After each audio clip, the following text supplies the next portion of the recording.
is here, though. Oh, Mr. Floyd is here. Okay. I see Mr. Floyd is present as well. All right. Your Honor, one more appearance, Sandy Monroe on behalf of the Fulton County District Attorney's Office. All right.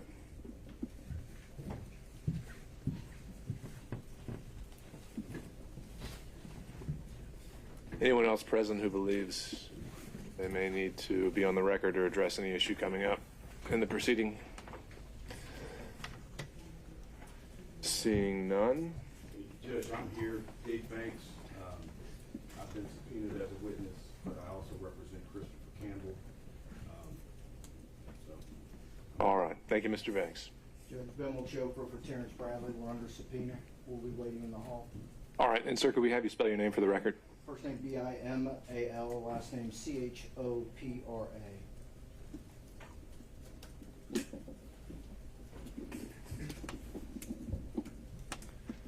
All right. In terms of just a little housekeeping in terms of presenting the evidence this morning, my thought was, as witnesses are called, this being Mr. Roman's motion, that counsel for Mr. Roman would be the first, and any witness that they call, then in order of the listed defendants, there would be the opportunity for additional direct or cross-examination, however you want to characterize it, and then the state on the tail end of that.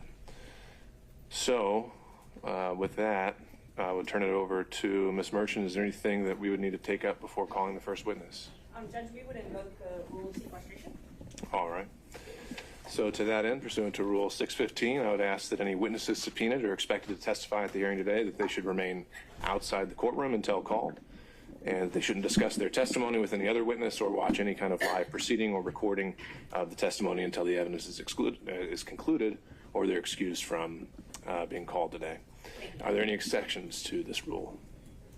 None from the state. Any from the defense? No, thank you, Judge. Okay. Mr. Abadi. Yes, Your Honor. And prior to starting any testimony, the state would just like to address, I guess, in housekeeping matters, some issues in the court as it relates to what was represented during the previous hearing as it relates to witness testimony, specifically the testimony of the former law partner of Nathan Wade, that would be Mr. Terrence Bradley, and what the state would like the court to understand and realize is that in preparation for this hearing, in speaking to witnesses and doing the additional research as it relates to the comments that were represented by counsel, specifically counsel for Mr. Roman, Ms. Merchant, that we've been able to determine that the claims that the defendant has asserted and did assert during the last hearing on Monday are not only legally meritless, but are factually unsupported by the statements that Ms. Merchant made to the court. What I would say they're patently false.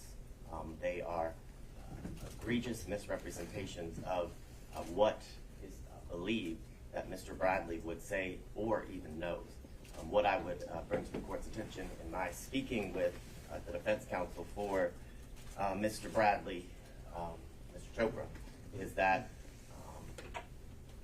any knowledge of anything he would have would be protected under the attorney-client privilege. He would assert that, and that privilege has not been waived by Mr. Wade. More importantly, the representation was made to the court that Ms. Merchant spoke to Mr. Bradley, and that Mr. Bradley represented that he had firsthand knowledge from speaking to several witnesses that he would be able to impeach with the statements she represented, that there was a relationship prior to Mr. Wade being appointed special prosecutor, and that there was issues with cohabitation that he would be able to directly impeach those witnesses. That is patently false. And speaking with Mr. Chopra, those are misrepresentations that are not true. They are for the purpose of harassment and undue burden to the district attorney, and we'd ask to renew our motion to quash, and the only hearing we should be having is the hearing as it relates to sanctions for the defense counsel's lack of candor that's required by not only statutory law, but professional rules of responsibility and case law. And we ask that we move into a hearing that is related to the sanctions due to the misrepresentation and flagrant falsehoods that have been spread throughout the world in an effort to affect this case and to keep it from moving forward. With that, Your Honor, that's our request. So just small matter of housekeeping. Yes. All right. Ms. Merchant. Judge, first, the witnesses haven't been sequestered, so I just ask that they be sequestered before we argue this or have any more argument. I know Mr. Wade is still here, so we just ask that he leaves since he is under subpoena. Let's start there. Mr. Body. Well, I would agree when testimony starts that the rules of sequestration would require Mr. Wade to leave, but that we haven't started testimony. It's his argument. He's lead counsel for the case, and he has every right to be sitting at the table. Okay, Ms. Merchant. Let's hear from some witnesses, Judge. Let's actually hear some sworn testimony under oath. I have made proffers, and it just seems like all we're going to get is objection after objection because the state clearly does not want any witnesses to take the stand, doesn't want the truth to come out in front of the court. This is a very important issue, and we need to have witnesses. I have a good faith basis. Learn I have a good faith basis, and Mr. Bradley is not my only witness to this good faith basis. It is just happens to be the evidence I proffered at the hearing when the state first tried to keep all of the other witnesses off the stand. I was forced to proffer certain testimony to get over the hurdle to refute their motions to quash. I did that. I used Mr. Bradley's testimony to do that. He is not the only witness that can state that there was a relationship prior to Mr. Wade being hired. The first witness that I'd like to call is Robin Yurdy, not Mr. Bradley, no privilege issues. Let's start with her.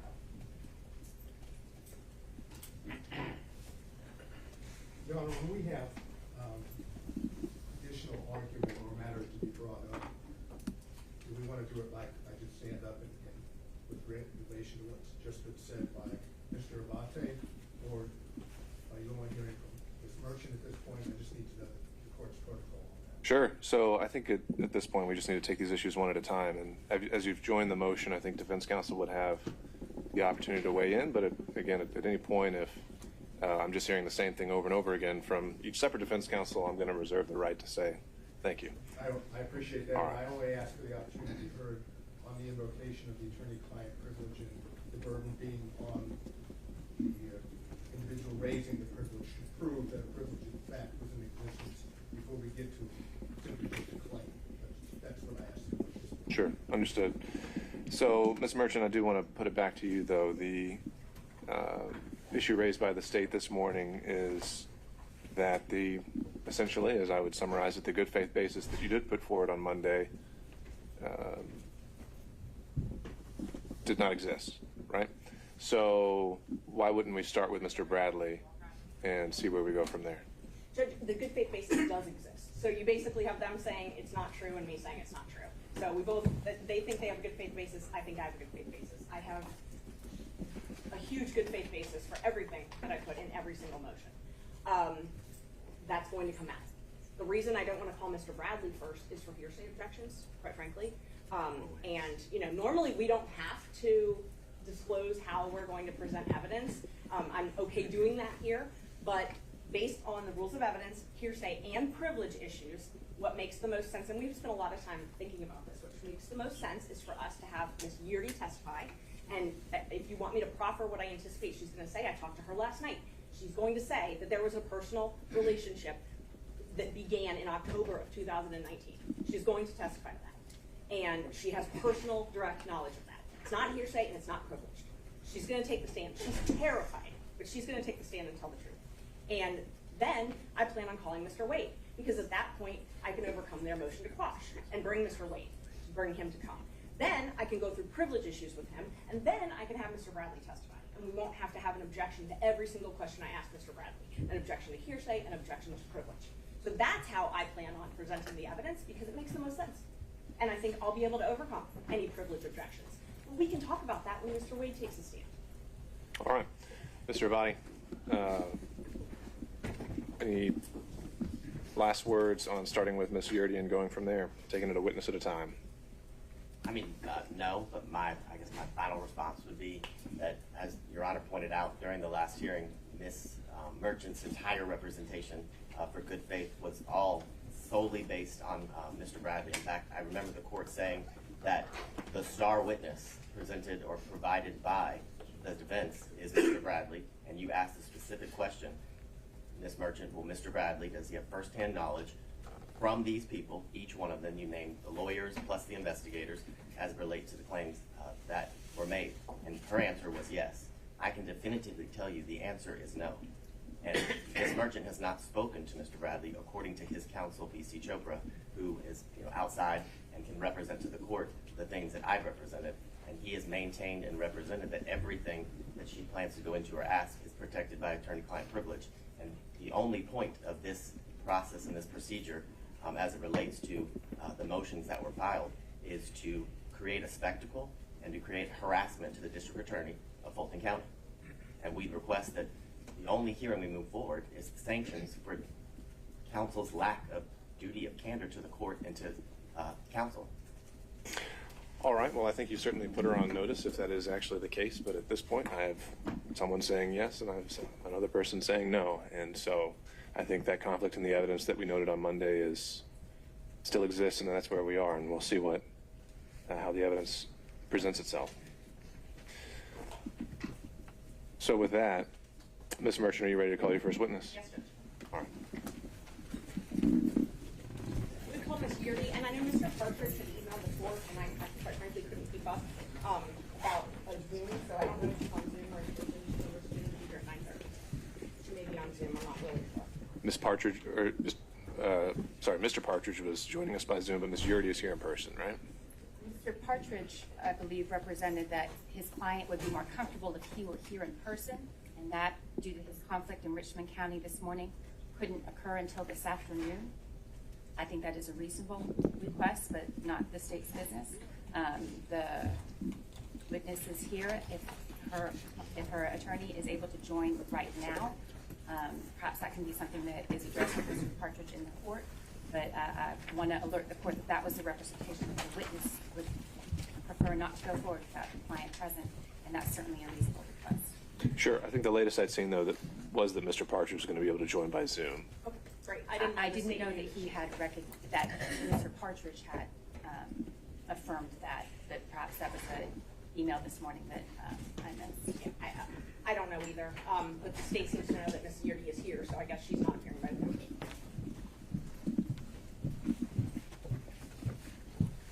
Is Mr. Partridge here? We'll find out.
All right, so just for everyone's information, we did convey the Zoom link to Mr. Partridge this morning. I think the last exchange we'd had is that he can join us by Zoom, and apparently he has elected not to do so. So I don't really know what else we can do with that. He was noticed of the hearing, we provided him a link, and we haven't heard from him at all. So I think we need to go forward. Call Ms. Yearly. All right. Your Honor, before we go forward, we have business documents that were certified and filed yesterday evening. Filed this morning, emailed to Fulton Council yesterday evening. We wanted to make sure that this was part of the record before any testimony was taken or before the proceeding commenced this morning. All right, and so in your mind, this satisfies Fulton County's subpoena in this case? Correct. Okay, if you could hand that to Ms. Merchant, and we'll take it from there. Okay, and I don't know either of the groups, but they've just submitted to see for that. I have an original for the court. Ms. Monroe, if you could just provide it to Ms. Merchant, and she has if you a could just stay on call, we'll let you know if we need you again, okay? Thank you. All right. Were we bringing in Ms. Yurdy?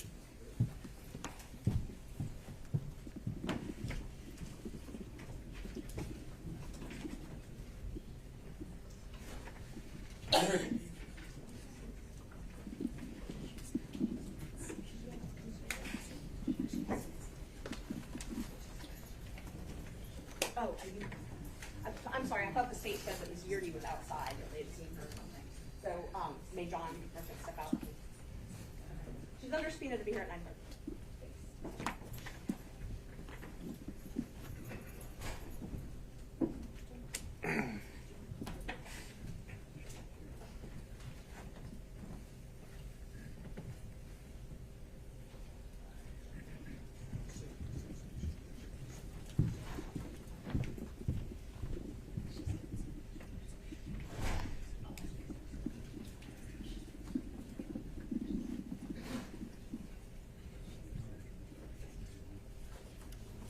May I text the lawyer?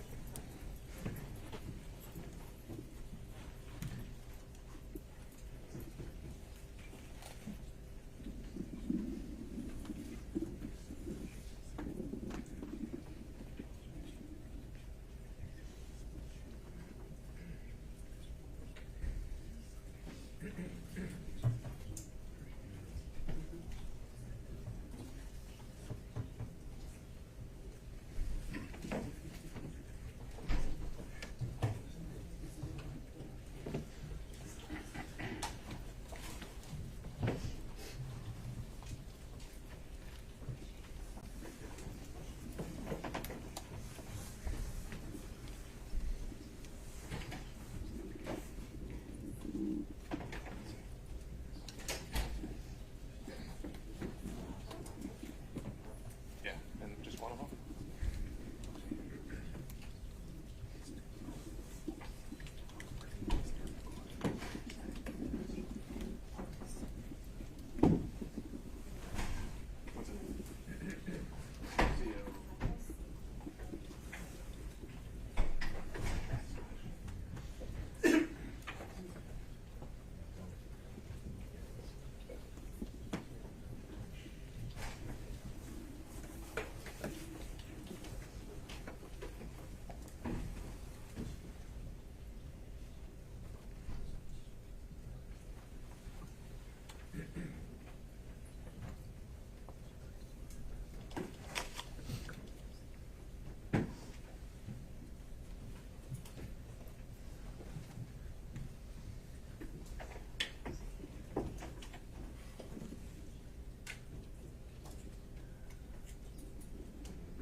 Tried to call Mr. Partridge, judge, and it went straight to voicemail, and he messaged and said he's taking the plea. All right. Did he say where his client is? All right. And this is the, was this a former or current employee of the DA's Former. office? Okay. And her return's been filed. I know that she did not want to come without her lawyer here, but I said they instructed them they would go over.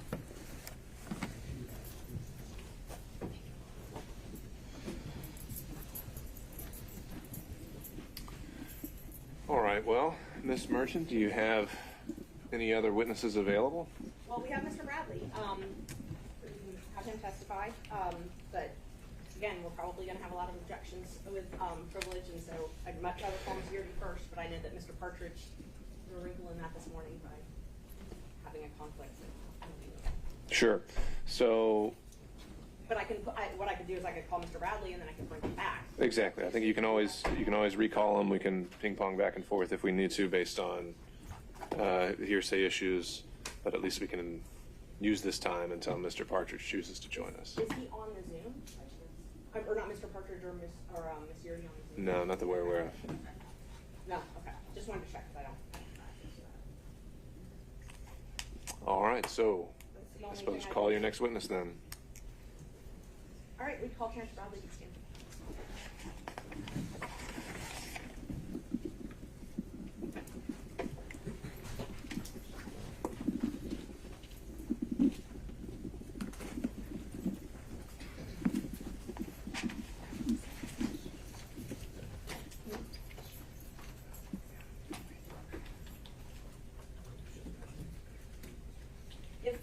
If we don't hear, and I don't want to have the sheriff pick anybody up or anything like that, but if we don't hear from Mr. Partridge within an hour or so, we need to. Oh, Ms. Yuri. Understood. Thank you.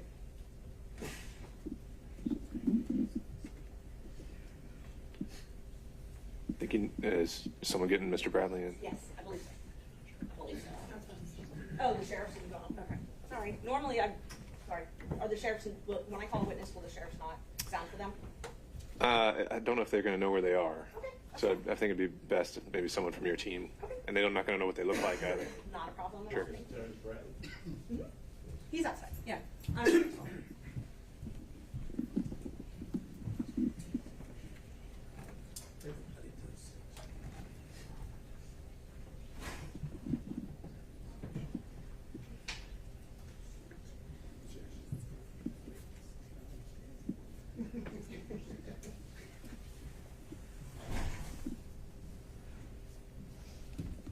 He's coming, Judge.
I do.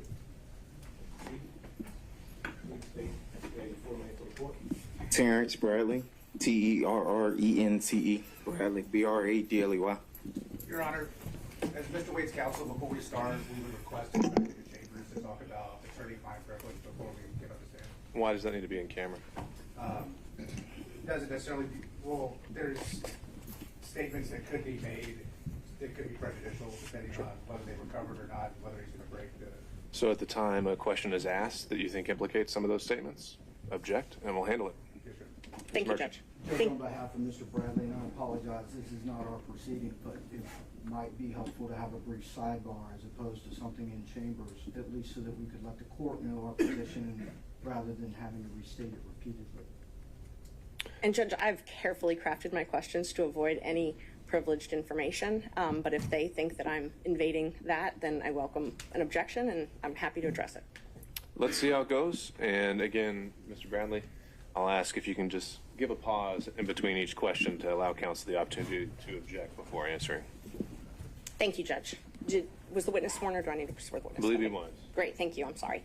Good morning, Mr. Bradley, how are you? Good morning. Not happy to be here, I'm assuming? I am not. Okay, I understand, thank you for being here. Wasn't by choice. Right, you were subpoenaed to come and testify in this case. I was. Okay. But you and I have spoken previously about relevant facts surrounding Mr. Wade and Ms. Willis's relationship. No, we have not. We have not. We have not texted about those facts? Through a third party, you were given some information. You and I shared text. Our texts were more so about my health, more so about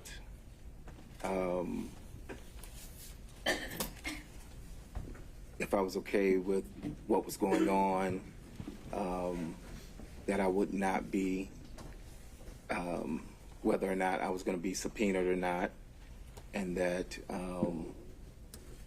emphatically I would not have been sitting in this position as being called as a witness.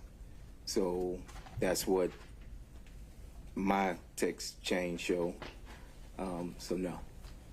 That we've never talked about Willis and Wade having a relationship? Not directly you and I, no. We talked about my health. Okay. We talked about, as I stated before, other things, but not this, no. Okay. Did you text me about Wade and Willis taking many trips together? I object. Well, Mr. Brown, sorry. there's been an objection. One, I'm going to object as it relates to attorney-client privilege. Two, I'm going to object because I haven't seen the text message that she's attempting to impeach the witness with. And two, he's made all of his representations is that he's had zero communication as it relates to the issues that Ms. Merchant continues to ask about, and that the only information that she has from him is through a third party, which would be hearsay. Ms. Merchant. Judge, it's not hearsay. We've had these conversations. If I need to take the stand, I will. If I need to put my phone into evidence, I will. So the first objection was to privilege on behalf of the state. Oh, I'm sorry, I did not respond to that. Sure. Thank you, Judge. Privilege is only communications that are made in furtherance of legal advice. There's been no showing that whether or not they took a trip to California or took a trip, or that Mr. Bradley and I talked about that, either in person or by text, that's privileged. I'm not asking for any communications that Mr. Wade might have made to Mr. Bradley in furtherance of any legal advice. All right, and Mr. Abadi, I believe as the one asserting privilege, it would be your burden to show the necessary foundation there. Is that something you want to voir dire the witness on or take up here on this specific question? Well, no, I'd also object to foundation grounds. She has not provided any foundation that he would have any knowledge of what she's requesting he answer. His answers were he had no knowledge, and now she hasn't laid the foundation in order to continue to ask the same question over and over. Ms. Merchant. Judge, on behalf of Mr. Bradley, we do object. This falls under the privileges afforded under 1.6 of the rules. And the attorney-client privilege is not something that Mr. Bradley can waive. Only Mr. Wade can waive it, regardless of any information or communications being proffered by the client. Mr. Wade would have to waive them in order for Mr. Bradley to continue to testify about any of this relationship until it's been established when that privilege should have begun. Sure. And So far, though, I haven't heard anything about a relationship, about an attorney-client relationship, about a privilege ever attaching. And I think that's going to need to be established before we can actually determine the scope of it and whether this falls inside or out of it. So I think either Ms. Merchant can take the lead if she wants to, but my understanding was that generally has to fall on the person who's asserting the privilege. Except for the attorney is not authorized to violate that privilege, or else he has in fact violated the bar rules, which we have an opinion regarding from someone in the State Bar of Georgia. All right. That's why I thought perhaps the sidebar might be important rather than my interjecting. Well, I still want to kind of see how we can go. So, Ms. Merchant, it sounds like you're going to need to lay a little bit more foundation to see whether this actually is going to fall under privilege or not. That's not a problem, Judge. And what I can do, I was just told that Ms. Yerdy's in the waiting room, but I can, if the state wants to read my text, if Mr. Bradley wants to read them to refresh his memory, I have absolutely no problem with that. I have my phone here, and they're welcome to do that. But I'll talk about some other things, and then maybe if they're going to have a lot of objections to privilege and hearsay, what I can do is I can lay a foundation with Mr. Bradley, get him off the stand, put Ms. Yerdy up, and then Mr. Wade, so we can get through the privilege issues. That might make the most sense. Thank you. All right, let's talk about something not controversial then. When did you and Mr. Wade first meet? Probably 1998. Okay. And did you all have a law firm together? We did. Okay. When did that firm start? Probably, I think it was 2010. We started exclusively working together as a firm, operating as a firm. Okay. And were you all actually incorporated as a firm? Not initially, no. He had, when I passed the bar and I hung a shingle in 2007, I think he had been practicing a few years prior to that. He had his own firm. We had two separate firms. Okay. At some point, did you all incorporate, though, together? We did. Okay. Do you remember about when that was? I do not at this particular moment, no, ma'am. I'm sorry. Okay. Do you remember if it was administratively dissolved? I've been made aware that it's been administratively dissolved. Yes, I left the firm around 2 years ago. When did you leave the firm? August of 2022, I think it was. August of 2022. Okay. Or it was either August or September of 2022. Okay. August, September. Let me make a note. So in October 2019, were you all incorporated as a firm? I think we were, maybe. Okay. Yes. And when Mr. Wade filed for divorce November 1st or 2nd, 2021, were you all incorporated as a firm? We should have been. I'm thinking that we were. Yes, ma'am. Okay. When did Mr. Wade come to you to file the divorce action in Cobb County? No, that's privileged information. The date? The timing and the beginning of the privilege, I don't believe that is overruled. So the timing was around 2018. Okay. And it was probably December of 2018. I remember it specifically because I was building a house, and I noticed that he wasn't wearing his ring. I asked him about it. I had invited him to the house because I was having not a housewarming, but people over. And he wasn't wearing his ring. I inquired about it. From there, we discussed what would happen. And we discussed the divorce and what would happen. What would happen with the divorce? What would happen over me representing him for the divorce and when he would want to do it, yes. When did he retain you? Well, my memory would be 2018 Okay. when he consulted with me about the divorce and told me what he would like to see done and when he wanted to do it. Do you know when Fani, Willis, and Nathan Wade met? Specific dates, no. I know it was sometime at a conference. Municipal court conference? Correct. Okay. And October 2019, if it's been represented in the state's pleadings before, that's when they met. Does that sound familiar? If that's what they're saying, then absolutely. I know it was at a conference in 2000. I mean, it was at a conference. If you say it's 2019, I'll take you at your word. Okay. So it was what you're sure of, though, is it was at a municipal courts judges conference Yes. when they were both municipal court judges. Yes. So it's fair to say, since she became the district attorney, she was no longer a municipal court judge. So it had to have been before that. That they met? Yes. Yes. And he was teaching a class at that seminar, as far as you know. I'm going to object to this deleting at this point. She has no direct. Was he teaching a class at this seminar? To my knowledge, he was. And was Miss Willis, to your knowledge, attending this seminar? Your Honor, I'm going to object. He has no personal knowledge. He wasn't present at the municipal court training. But they put it in their pleadings. Like, we are going to be here all day.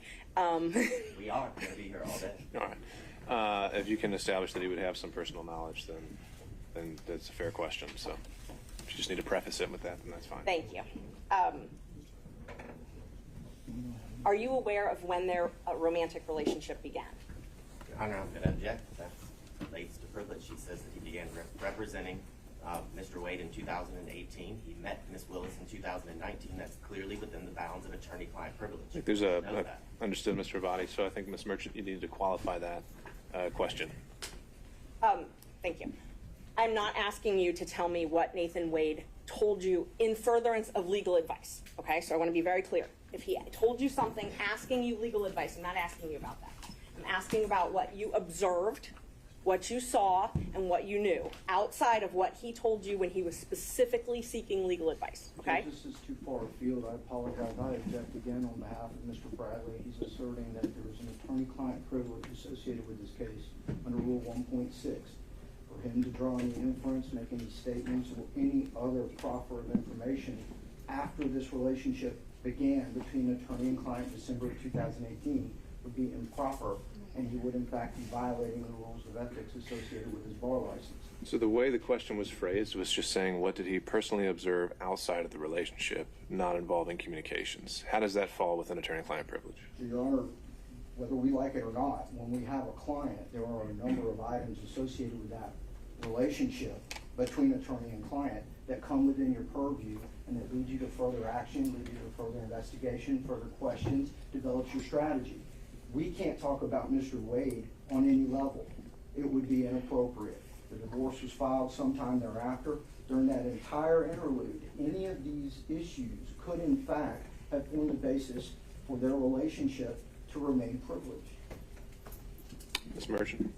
Judge, his observations are not privileged. That's not what the privilege law says. And I can read you the attorney-client privilege attaches where, and this is the law, this is the rule.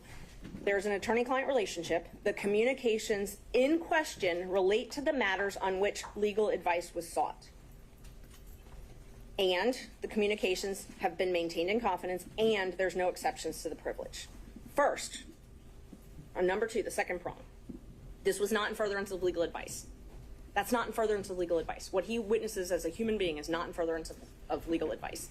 Unless, I mean, and if he witnesses them together, it would get rid of the attorney-client privilege because Ms. Willis is there. Additionally, though, exceptions. We can go all day about exceptions to this. Fraud to the court, that's an exception. Mr. Wade, we contend, has filed a false affidavit with this court. That is fraud to the court. If this witness has direct knowledge that that is not true, then that's an exception to attorney-client privilege.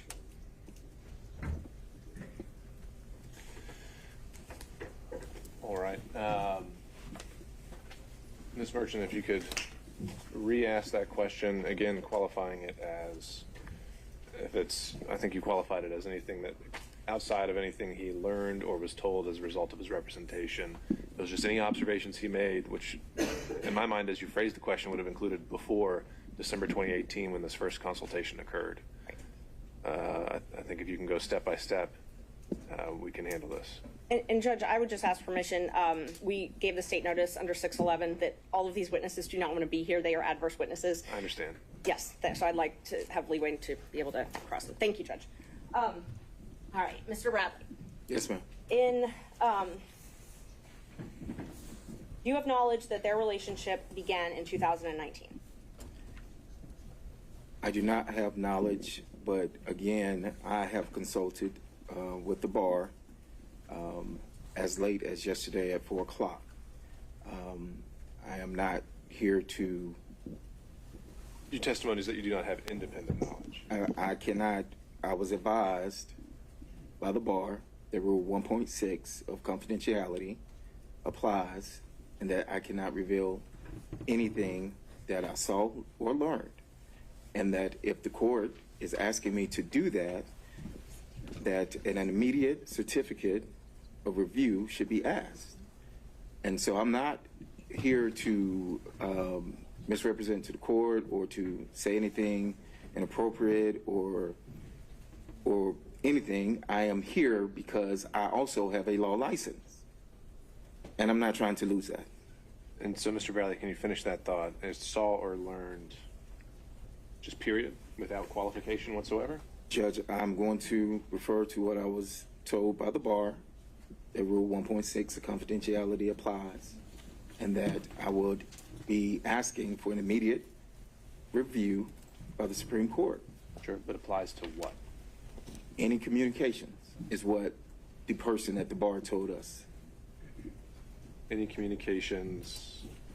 So like He did not If you qualify. talk to Mr. Wade, that's covered. Well, Judge, I don't know. He didn't go into those specifics, but this is what was told. I was sitting there with my attorneys, and this was what was told to us, to state that Rule 1.6 applies. And we gave them the scenario, and this is what they told us to do. And this is what I'm doing at this particular point. Judge, and we have no knowledge if the bar was aware of the affidavit that Mr. Wade filed, but that significantly changes the privilege. He waived the privilege when he put that in the affidavit, so that's one of the reasons I wanted to call him. That's a waiver. He put the relationship when the relationship started, and put the relationship in his affidavit. He put a lot of information in that affidavit that would waive certain amounts of privilege. So he disclosed this relationship. So basically what we've got is we've got Mr. Wade being able to say what he wants about this relationship, but then we're not allowed to ask questions to qualify that. So that's not how it works. They either get to admit it or they don't. Either privileged or it's not. We're just talking about a relationship, though. How does that open the floodgates to anything he's ever told an attorney during representation? It doesn't, and I'm not asking him that. I'm asking for his knowledge. They were law partners, and as I go through the questions, I think he has knowledge of things that is not something that Mr. Wade specifically told him. I also think there's a fraud exception to a lot of this, even if there was a privilege, but I don't think there was for most of it. Your Honor, but he's already represented that he has no knowledge about that. I don't think we've actually gotten anything to that extent yet. I think we're still making our way through it, which is, I think he's taking the position that he's not willing to share anything Mr. Wade ever told him, period. Which that's a broader representation of attorney-client privilege than I've ever heard. And I think that's what we're trying to parse out, is if the relationship starts, I've never heard anything that said everything before that point is privileged. Do you have something that I should know?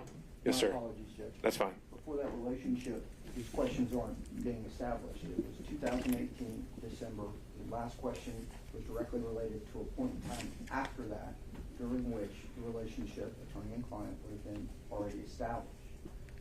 He has an opinion from the State Bar of Georgia. If he's going to be required to testify, he needs ordered by the court on any of these issues. And Judge, I understand how delicate this is. You can phrase it in 1,000 different ways to try to make him say something, but you can't unring a bell that he puts out into the universe where he has violated that privilege. We're going to get to go back 6 months from now and say, oh, well, we shouldn't have said that. It's not acceptable. It violates hundreds of thousands of relationships in this state that we rely on in order for the justice system to function. This is an attorney-client privilege issue. We've done all the diligence we can as far as looking up the relevant laws, the relevant information. We do not have a waiver from the client. The client is present. Whatever. There's no question why we're not barreling ahead is because I recognize the privilege. What we have to determine is actually what that privilege the scope of it and when it started, and I don't think we've even gotten close to that yet. I apologize, Judge. I thought December 2018, Mr. Bradley testified directly that is when the retainer and the divorce proceedings were beginning. The issues being brought up by the state have to do potentially, if I've been. So we have a starting point, Correct. but does that necessarily foreclose anything from that point onward? If they started talking about something else entirely? Post-divorce, of course not, Your Honor. But during the pendency, it would absolutely curtail that, especially as it has to do with observations, attendance at functions together, or other realizations that Mr. Bradley came into during the pendency of his representation. And to parse it out, would put Mr. Bradley in an untenable position because his reputation means everything. Okay, Mr. Sadow. Your Honor, I think we're talking about two aspects of arguably the attorney-client privilege. There's the attorney-client privilege, which is controlled by case law and statute, which deals with communications and purpose. I don't hear that being the objection. The objection is that there are confidential matters under 1.6, which in some form or fashion mean that once you start a relationship with attorney-client, that everything from that point on is confidential between the two of them. There's no such case law in Georgia that deals with confidential information at that time. Attorney-client, yes. Confidential information, no. And I believe what's being argued by counsel, Mr. Bradley, is that he has received, of course, we don't have anything in writing, but he's received some oral advice that under 1.6, confidential matters cannot be gone into, which is, according to them, everything that occurs between Mr. Bradley and Mr. Wade from 2018 forward. There's no such law that protects such confidentials, only communications made in furtherance. And if I'm mistaken, I apologize, but I think what we're being told is I don't have to say anything at all about Mr. Wade once I have an attorney-client relationship with him, because it would be deemed confidential, and if it's deemed confidential, I can't talk about it. And there's no such case law to that effect in Georgia. There is no bar rule to that effect. The only thing the court has to do is say, are we talking about attorney-client privilege or pure confidences, or confidential information? And once you decide it's confidential information, you ordered Mr. Bradley to testify, and then it's up to his counsel to decide whether he wants to have his client held in contempt after you've ordered him to testify. And Judge, that's an overstatement. We have not said that he can't testify to anything. The specific question on the table is, what observations do you have from Mr. Wade and Ms. Willis from that point on? Now, they, the defense and their teams, have made an allegation of some impropriety. That same impropriety could be related to a divorce proceeding on every level. We're not here to say we're not talking. We're here to say we're not talking about things that came into his knowledge associated with his representation during the divorce. I realize there's an evidentiary standard, and then I realize that there's the cornerstone of what we do, which is the bar rules, the state bar rule 1.6. We violate that, and the whole thing comes tumbling down. We're not saying that you can't ask about, did Mr. Wade enjoy a beer at a ball game? That wasn't the question. The question was specifically relating to some impropriety that they were trying to dig into. That is privileged information. And more importantly, Mr.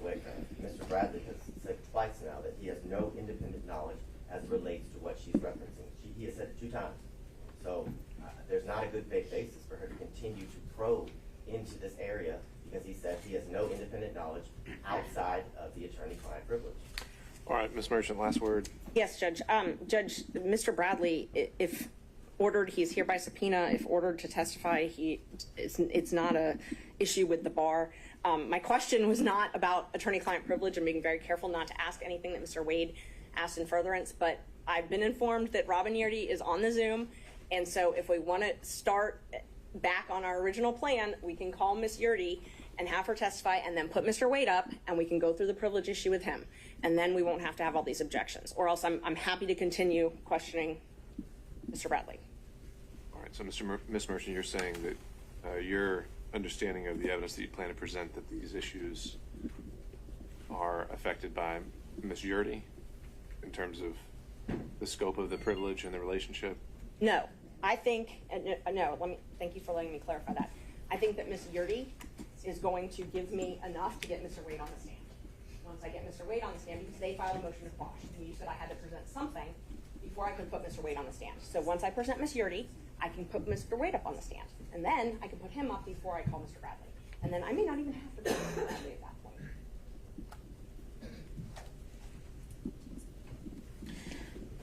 All right. Judge, Sorry, who's? I'm on Zoom, Your Honor. Attorney Durante Parker, Judge, on behalf of Ms. Yardy. Your Honor, when we were here for the motion to quash earlier this week, it's my understanding, as represented by defense counsel, that Mr. Bradley's testimony is, so to speak, the bridge that was built to involve my client, Ms. Yardy, into this matter altogether. Now it seems as though that is being usurped, and now she is being the quote-unquote foundation for defense counsel's presentation this morning. So we do object to that, Judge, and would renew our motion to quash the subpoena, because this is completely contradictory to what we had via the hearing earlier this week, Your Honor. Judge, may I respond? It's okay, Ms. Merchant. Okay. Mr. Partridge, as I recall, that did not apply to your client as much. The original motion to quash that you filed said she had absolutely no knowledge about anything. What Ms. Merchant proffered, and what I didn't hear you saying was not the case, is that at some point Ms. Yurdy lived in a residence and shared a residence with Ms. Willis and potentially Mr. Wade at some point. So I think she's directly involved in the center of this. I don't think that really needs much in the way of foundation. And Judge, I apologize, Your Honor, to talk over the court. That information, however, Your Honor, is my understanding came from Mr. Bradley, and that information was incorrect, as I informed the court earlier this week as well. There was never any time that Ms. Yurdy and Ms. Willis lived together. There was a sublet of a condo that Ms. Willis resided in that had absolutely nothing to do with that of Ms. Yurdy, outside of Ms. Yurdy subletting it to Ms. Willis. Ms. Yurdy actually moved into a different residence. Per our conversation with Ms. Merchant yesterday, that is exactly what it is. So there was no overlapping or any time that they stayed together, nor does Ms. Yurdy have any information as it relates to Mr. Wade staying at that condo as well with that of Ms. Willis. So again, Judge, I'm renewing. No, we don't need to hear it again. Ms. Merchant. Judge, luckily I don't have to tell the state or them everything that I plan on introducing a witness for in response to their motion to quash. She has a lot of personal knowledge. And when we had a motion to quash, I had to get over a good faith basis, and I presented that to the court. I did not spend 4 hours going through everything that this woman's going to testify to. She has personal knowledge. Is she actually here? I think she's on Zoom. What I understand, Mr. Partridge. Mr. Partridge, is your client with us? She's on the Zoom platform, Your Honor, since I'm in Richmond County via my conflict. But she is on the Zoom platform at this time, Your Honor, in the waiting room. I believe she may have been admitted. I see a Robin on my screen. I'm assuming that is my client, Ms. Yurdy. Ms. Merchant, you want to examine her by Zoom? That's fine. All right. We will waive Mr. any Abadi. Sixth Amendment objections to Sure. it. That's fine. My only objection was the representation at Monday's hearing was the good faith basis was based on what she learned from Terrence Bradley. And we know that is false. It's not true. So there is no good faith basis, and we would renew our objection and to quash the subpoena. That was not in regards to Ms. Yurdy. It certainly was. It was at like the 20-minute mark in the hearing. Judge, she has personal knowledge of this relationship. It's not what was represented on Monday. The personal knowledge came from Mr. Bradley. She has no good faith basis to explore this fishing expedition as it relates to Ms. Yurdy. This is a blatant misuse of the process. Ms. Merchant, I do believe that when we went through the motion to quash, you grouped them into two categories, and each one of them we said that they were going to be impeached by Mr. Bradley. We took Ms. Yurdy outside of Fulton County, Judge. So we talked about Fulton County differently than Ms. Yurdy. We took Ms. Yurdy out separately. She was different than Fulton County because there wasn't other issues. And again, so we're arguing a motion to quash. I responded to their argument on the motion to quash. Did I tell them that she's going to testify that she's known Miss Willis for years and that her middle name is Latrice? No, I didn't tell them everything she's going to testify to. I don't, like, if you wanted me to, I could have, but that has nothing to do. There is a witness that contradicts what they have said in court, and they're doing everything they can to keep her off the stand and keep the truth away from this court. They filed a motion to quash. I showed a good faith basis. If my good faith basis is Mr. Bradley or Miss Yeardy or texts I've seen, it's still a good faith basis. There's no law that says I have to tell them every single good faith basis I have ahead of time. If we did, we would never have trials. All right, Ms. Merchant. Appreciate the argument of counsel. I think the standard on a motion to quash and a subpoena is not one where we're required to completely flesh out and litigate every reason a witness may be relevant. And so we'll take these one at a time. With Ms. Yeardy, I'll deny the motion to quash. And if your election and to proceed in your presentation of the evidence is to call her, then that's what we'll do. Thank you, Judge. So, Mr. Bradley, you may be excused for now. Thank you, but subject to recall. We will call Ms. Yeardy.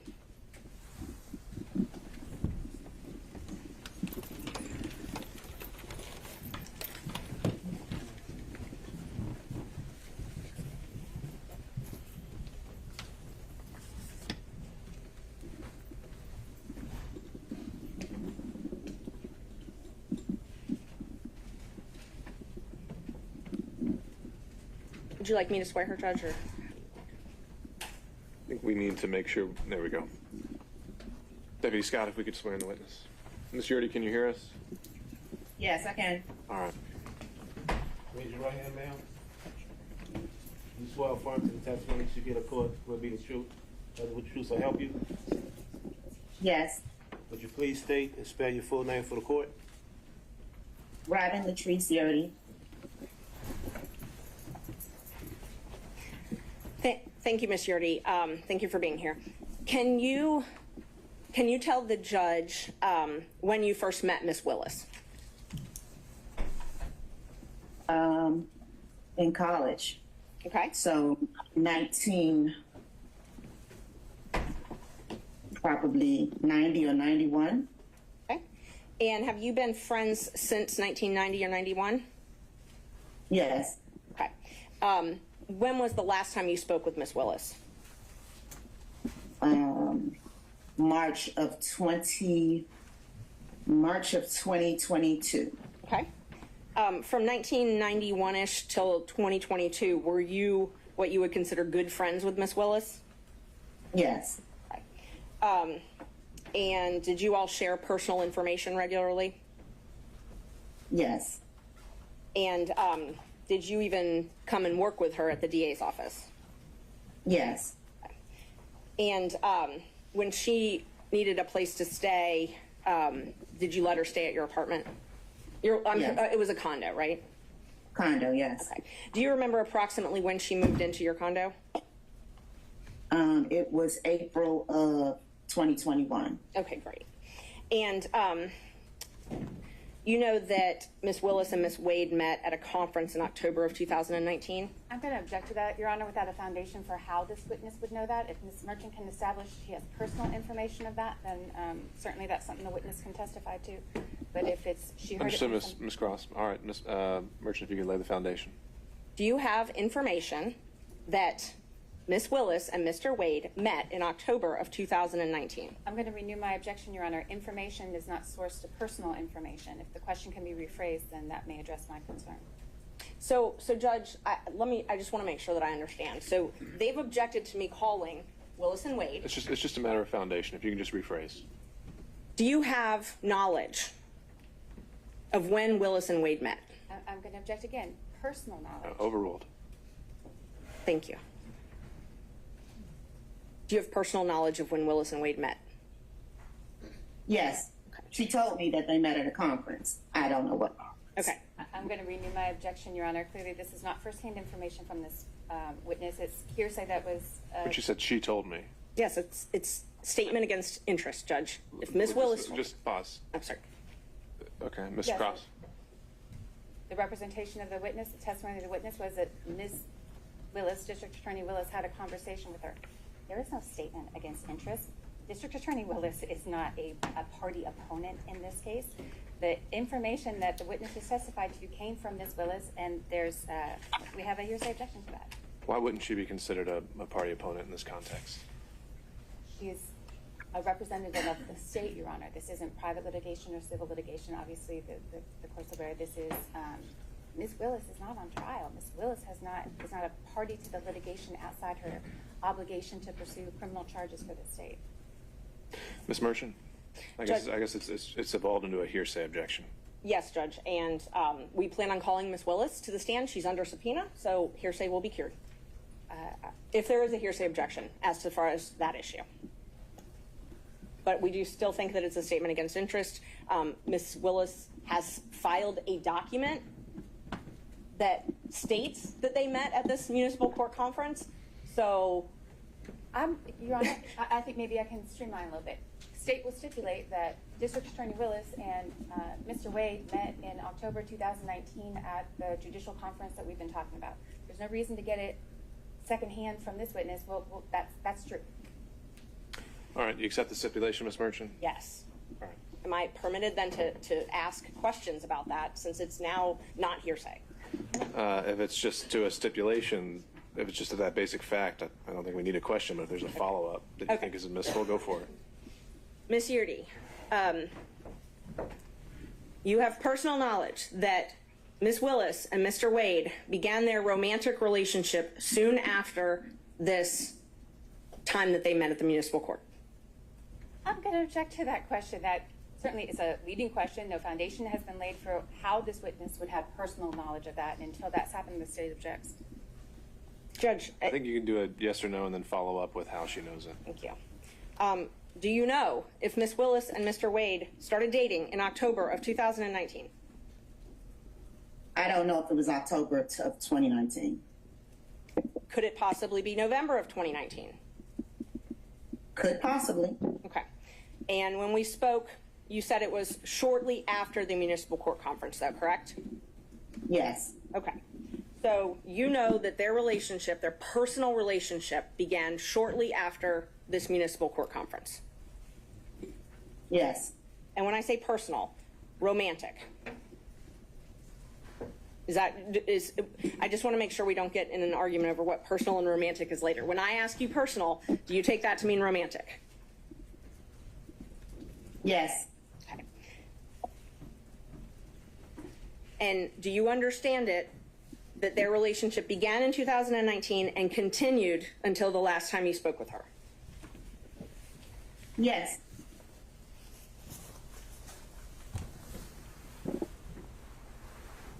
And you were essentially her best friend during this time, right? Not best friend, good friend. Good friend. Okay, close friend. And so would you frequently socialize with her? Yes. And you saw her at work every day?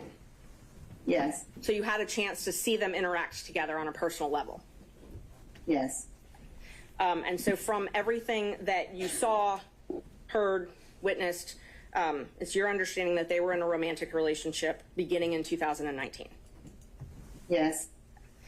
And when you left the DA, oh, I'm sorry, let me ask you, you said that Ms. Willis came to live with you in April of 2021, I'm sorry, April 1st, 2020 or 2021? She didn't live with me. I never lived with her. Okay, I'm sorry. She took over your lease in April 1st, 2020, correct? No, 2021. Okay, I had it both ways, so I'm glad you clarified. So when she took over your lease in April 1st, 2021, it's your understanding she moved out of the house that she was sharing with her father and started staying at the condo? Yes. And is it your understanding that that's because she needed to have her own space? Yes. Away from her father? Yes. Okay. When you left the DA's office, was it, were you fired? No, I resigned. You resigned, okay. Just one moment, Judge.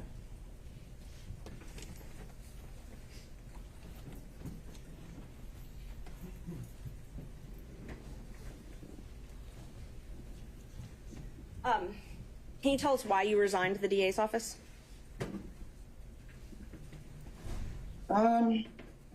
The number of things that was happening. A number of things that were happening. Is that what you said, ma'am? Yes. Okay. What was happening that caused you to resign? It was a spiral of things. So, I guess the last straw is I was put in a department that I knew had no knowledge about. Something happened, and I didn't like it. They didn't like it, and that was it. Okay. Did you have any falling outs with Miss Willis? Well, we never spoke after that. You never spoke after that. Okay. And so you're, without going into all the painstaking details, there is no doubt in your mind that from 2019 until 2022, Miss Willis and Mr. Wade were in a romantic relationship. What's the question? You have no doubt that their romantic relationship was in effect from 2019 until the last time you spoke with her. No doubt. Okay. And that's based on your personal observations and speaking with them and seeing them together and things like that. Yes. Okay. No other questions. Thank you. The other folks may have some questions for you, Ms. Yurdi. Stay down. You want me to go to the, If it's more than a couple questions, then sure, but if not. it's only a couple questions. Okay. I think, can the court reporter hear me okay? Ma'am, let me be very specific. Did you talk with Miss Willis about her romantic relationship with Mr. Wade? Yes. Did Miss Willis tell you on more than one occasion that she was engaged in a romantic relationship with Mr. Wade prior to you leaving the district attorney's office? Did she tell me or did I observe? I'm straight right now with the tell me. Yes. Did she tell you that in the year of 2020?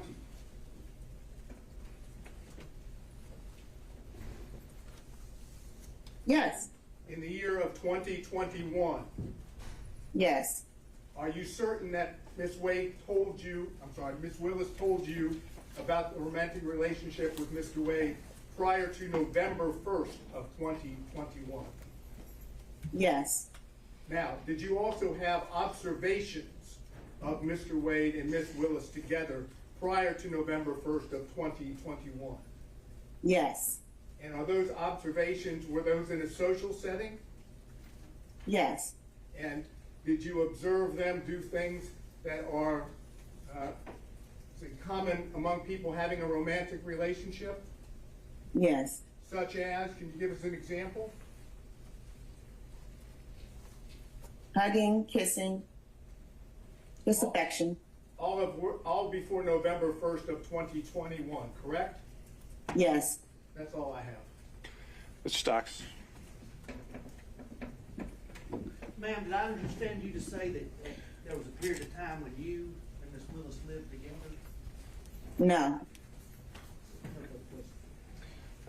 Mr. Durham. No, nothing from me, Your Honor. Mr. McDougald. Nothing, Your Honor. Mr. Rice. Good morning, Ms. Yurdi. Were you aware in 2021 of any trips, social trips, that Ms. Willis and Mr. Wade took together? No. Are you aware of any social trips that Ms. Willis and Mr. Wade took together in 2022? No. And are you aware of them in 2020 or 2021 spending the evening together overnight? No. No further questions. Mr. Gillen. No question. Mr. McCullough. And Mr. Cromwell. No questions, Your Honor. Ms. Cross. I do have some questions. Thank you, Your Honor. Ms. Yurdi, we haven't met before. Is that correct? Correct. You're able to see and hear me okay? Yes. All right. I want to start with a couple things. Now, I think you've made it clear that you never lived, and we'll call it the South Fulton address, the South Fulton condo that you were leasing. You never lived at that address with the District Attorney Willis, correct? Correct. And never at any time? Never. All right. You never observed or have any information about District Attorney Wade and District Attorney Willis and Nathan Wade living together, correct? Correct. You don't have any information about that? No, I don't. Anybody said that that information was sourced to you, then that's incorrect. That's incorrect. Did District Attorney Willis pay rent at that establishment, at that condo while she lived there and you were living elsewhere? Yes. Who paid the rent? She did. Nathan Wade ever pay the rent? No. And you never told anyone otherwise? I didn't hear your answer there, Ms. Yurdi. Did you ever tell anyone otherwise? No. All right. So let's talk for a second about your time at the District Attorney's Office. You were disciplined several times in the District Attorney's Office during your employment there, correct? No. You weren't written up ever for poor performance, Ms. Yurdi? Once, not several. One time you were written up for poor performance. Were you counseled several times about your performance in the District Attorney's Office that was subpar? No. Did the District Attorney tell you that your performance was insufficient and that you were going to be fired? No. That never happened? No. Maybe when we went at the end. What's the question? The question, Ms. Yurdi, was did the District Attorney ever counsel you on your poor performance in the District Attorney's Office prior and inform you that you were going to be fired? I don't really know how to answer that. I'm looking for the truth. I don't really know how to answer that. I mean, a situation happened that wasn't my fault, and I either was going to resign or be let go. So. You understood that that was the situation. You could resign or you could be let go. Correct. Yes. You were not welcome to stay. No.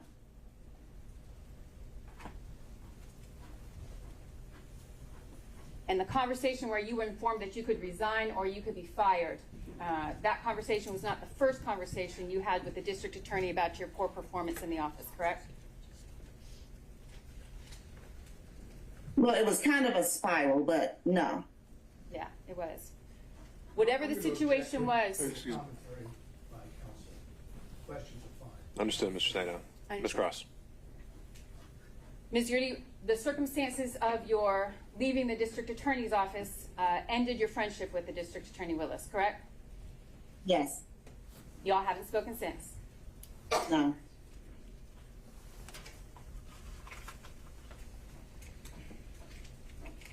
All right, I want to talk about the representations that you made here this morning, Ms. Yurdi, about any relationship between District Attorney Willis and Mr. Wade.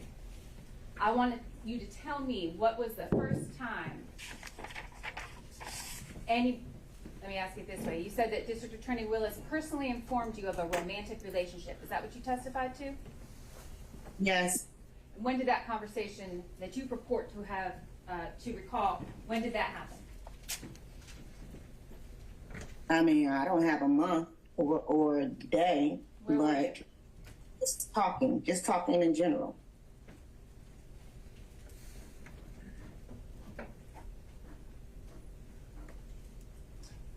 Your Honor, you'd like to keep this witness under subpoena, but that's all the questions I have right now.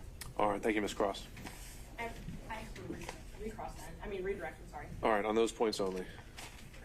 Yes, just those points. The state asked you a lot about when you were let go, when you resigned. Did something happen as far as purchasing that you didn't feel comfortable with, purchasing things through the county for Ms. Willis that caused you to not be comfortable working there anymore? No. And I didn't tell you how to testify here today, though, right? Right. Okay. And everything you've testified to is from your personal knowledge? Yes. Okay. And you've told the truth here today? Yes. Okay. Judge, I believe she's only under my subpoena, and I'm fine releasing her from that subpoena. Not yet. Oh, I'm sorry. By show of hands from other counsel, starting with Mr. Sadow. Your Honor, I believe the door's been opened now to ask this particular witness about statements that Ms. Willis made to her. She brought it up on cross-examination on a couple of occasions. Did Ms. Willis say this or inform you of that? So I'd like to now ask her questions directly about what Ms. Willis told her about her romantic relationship. I think we'll take those one at a time, question by question, and we can address those to see. I don't know about a complete opening of the door. We'll see where we go. The first time that you spoke to Ms. Willis about her relationship, romantic relationship with Mr. Wade, do you happen to remember what Ms. Willis said? In essence, not word for word, but in essence what she said. No. Do you remember the first time she told you, in whatever words were used, that there was a romantic relationship? No. Is this the kind of conversation that you had with your best friend, ongoing over a period of time in which it was common knowledge to you that there was an ongoing relationship between Ms. Willis and Mr. Wade? What's the question? Yeah, I'll ask it again. Is the nature of your then relationship with Ms. Willis such that you were having these ongoing conversations, that is, best friend type conversations about her relationship with Mr. Wade? I don't remember. Okay. Without getting any further in too much detail, is there any doubt at all that Mr. Wade and Ms. Willis had a romantic relationship, as was told to you, prior to November of 2020? She was already asked that question by Ms. Merchant. I just didn't know whether that needed to be. She said no doubt. No doubt. All right. Any other defense counsel by show of hands? Seeing none. Last recross from Ms. Cross. Anything else? Not this time, Your Honor, but we've asked the witness remain under subpoena and subject to recall. Judge, she's under my subpoena, and I'm releasing her from my subpoena. So if they want to subpoena her, they're welcome to do that. Ms. Cross. I would prefer that the court keep her under subpoena. I think, Sure. Given the representation of Ms. Merchant, given how she intends to proceed today, that this witness may need to be recalled. All right, understood. In the interest and knowing that we may have to bring witnesses back and forth, I think it's in the interest of effective presentation of the evidence here. Ms. Yurdy, you are still going to remain under the auspices of your subpoena, and so please stay in touch with your attorney. We may need you to rejoin us on Zoom at some point today or tomorrow. Understood? Okay. All right, don't discuss your testimony with any other potential witnesses, all right? All right. All right, you can log off. And Judge, I'd ask, can Mr. Partridge stay on for just 1 moment?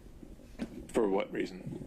The state had made some allegations that I misrepresented some things to the court, and I'd just like the opportunity to clear that up, that Mr. Partridge is the one that told me that they lived together for a month. They've called me everything but a liar today, and so I just think that it's appropriate for everyone to know where that information came from. All right, Ms. Merchant, I think you've made your position clear. That's I don't think we need to get sidetracked on that. All right, Ms. Merchant, you can call your next witness. Thank you. We call Mr. Wade. Judge, may I be excused as well, please? All right, take care, Mr. Partridge. We call Judge. Mr. Wade. All right. Ms. Cross. Your Honor, the motion to quash Mr. Wade's subpoena was held in abeyance, waiting for the representation. I believe that the good faith basis that Ms. Merchant represented on Monday, I think that's clearly not accurate. Understand the testimony that's now in the record. Mr. Wade is available, but we maintain that at this time that the motion to quash probably should be granted, but understand the court's ruling. Well, Ms. Cross, I'll say yes. On Monday, it did seem like the focus was that Mr. Bradley would be the hook that makes every witness potentially relevant. And we really haven't been able to explore that on the privilege issues that we'll likely have to tackle again later. But for now, the evidence in front of the court at the moment is that we have a witness who has said this relationship may have predated the affidavit that Mr. Wade filed. I don't see a way around the relevance of his testimony. And so I'll deny the state's motion to quash the subpoena of Mr. Wade. Ms. Merchant.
My name is Nathan Wade, Nathanwade. Good morning, Mr. Wade.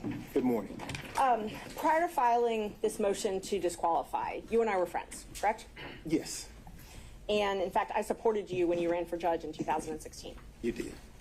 I wore your shirts. My kids wore your shirts. Ms. Merchant, Fines. your personal opinions have no relevance. Okay. And I- I mean that in the best way. That's all right? completely fine. I Let's will get to move the on. point. Thank you. No. Totally fine. Thank you. You filed for divorce from your wife on November 2nd, 2021? Yes, ma'am. Okay. And in that divorce proceeding, did you file answers, things such as interrogatories? I did. Okay. And so interrogatories are where you're responding to things that basically answers that the other side is asking? Yes, ma'am. And I've got your complaint for divorce. I'm just going to mark it for the record as Defendant's Exhibit 2. The first interrogatories that you answered, those were December 27th, 2021. Is that right? Thereabout. Yes, ma'am. Okay. And in those, you were asked different things, but those are sworn. You actually swear to those. You verify them, right? Yes, ma'am. Okay. And so that verification is where you're swearing under oath that everything in it is true? Yes, ma'am. And let's see, you were asked if you had any documents which relate to the purchase of gifts by you to any person other than the defendant with whom you have or had a relationship, romantic relationship, from the date of your marriage, correct? Yes, ma'am. Okay. And you responded under oath that you didn't have any documents to that. That's correct. You again responded to an interrogatory. You updated those responses on May 30th, 2023? Yes, ma'am. Okay. And you actually sent those directly to opposing counsel in the divorce? Yes, ma'am. I think so. But in that one, you answered none again to that question, correct? Yes, ma'am. Okay. So May 30th, 2023, you said that you didn't have any documents showing any purchase of anything with someone that you had a romantic relationship with. I believe the interrogatory was gifts. Okay. Not anything, gifts. And I have it if you want to take a look. I'm going to mark, okay, so just for the record, I've got your complaint for divorce marked as number 2. I've got the verification and the interrogatories from 2021. I'm going to mark those as 3. And then your May 30th, 2023, I'm going to mark as 4. Judge, may I approach the witness? You may. Thank you.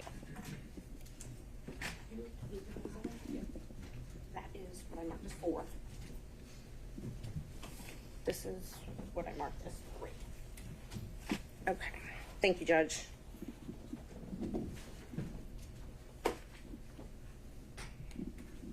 All right. If you would take a look at what I marked as 2, 3, and 4. Just see if you recognize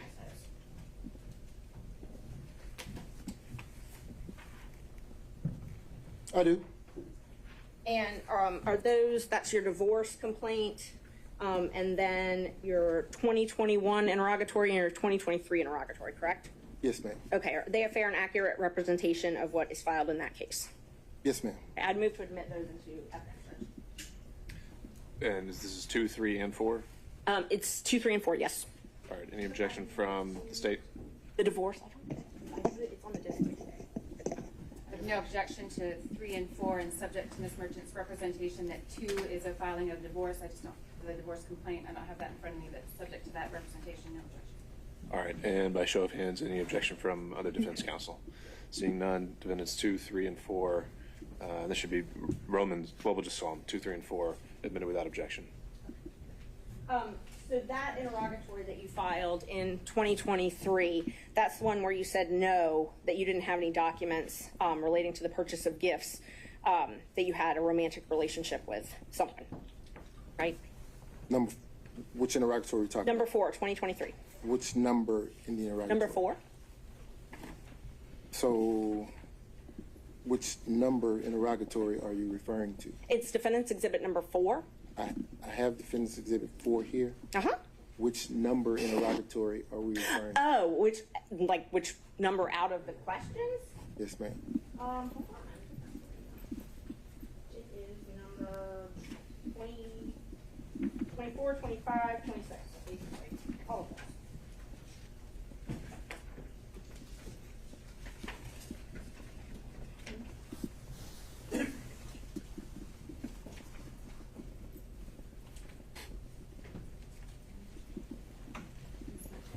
Have a number 24 pointing to it.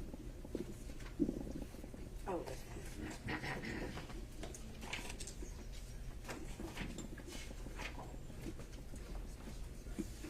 one. It's supposed to be number.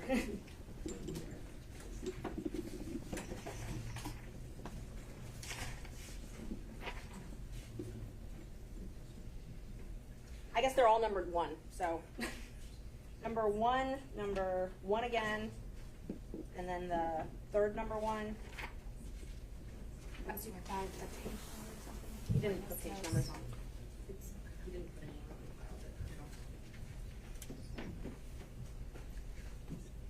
the file. I don't know how to tell you what number 1, because when you responded, you put number 1 on all of them. Can you So just point to it?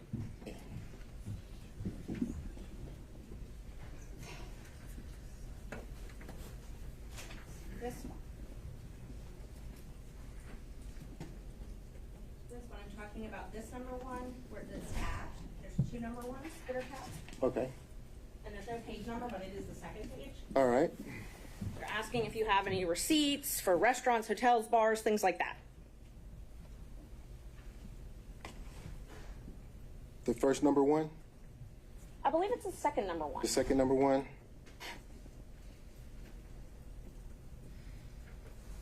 Okay. Okay.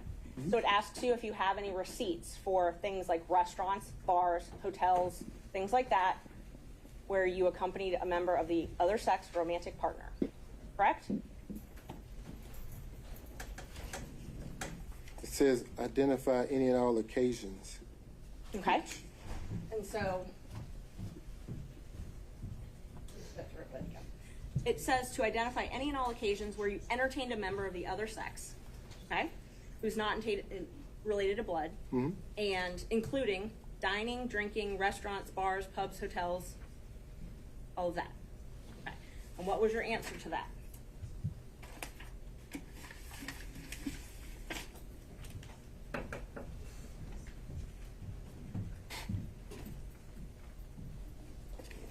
None.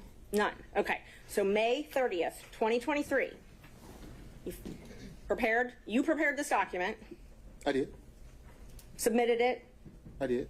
and it says none as far as entertaining a member of the opposite sex. It does. Okay. No hotels, no bars, no restaurants. Correct. Okay. You again updated that. Let's see. You updated it on December 22nd, 2023. And I'm going to mark that as defendant's number 5, and I have copies. Is that correct? Yes, ma'am. Okay. And then you updated it once again on January 26th, 2024, correct? Yes, ma'am. Okay. That one. May I approach the witness again, Judge? Is that what you're marking as Defense Exhibit 6? Yes, Judge. I'm marking number 6 is the January 26th, 2024 interrogatory, and then that one. And then number 5 is the December 22nd, 2023 interrogatory response. All right. Are you tendering those at this time? Yes, I am. All right. Any objection from any counsel to Defense Exhibit 5 and 6? Yes, Judge. No objection. Thank you, Ms. Cross. Seeing none others. Luckily, I have those for you. So now that you have those, let's just talk about those for a minute. Those were verified, so sworn under oath. Okay. And one of them was December 22nd, and then of this last year, so last December, and then one was just recently submitted in January, right? Okay.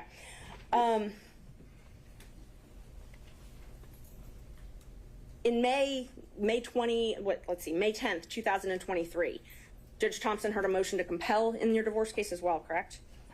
Yes. Okay. And you were actually held in willful contempt. Yeah, I'm going to object to the relevance of Ms. Merchant. His credibility is relevant, Judge, and if he was held in willful contempt for failing to provide answers and documents, I think that's relevant to this court. How is that a prior false act or crime of conviction or anything else allowed for impeachment under the rules of evidence? I'm not offering it as a prior bad act or something like that. I'm offering it towards his credibility, Judge, which you get to determine.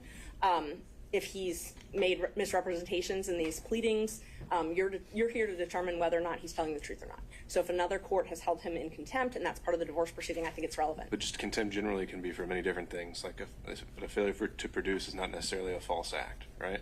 Right, and he's welcome to explain that. He may not have to. Ms. Cross. I object to the relevance of that. That's clearly not a proper impeachment. We're going pretty far afield into divorce matters that don't have any direct relevance to anything that's pending before the court. I object to the relevance of that and need further. All right, not seeing that being a proper grounds for impeachment.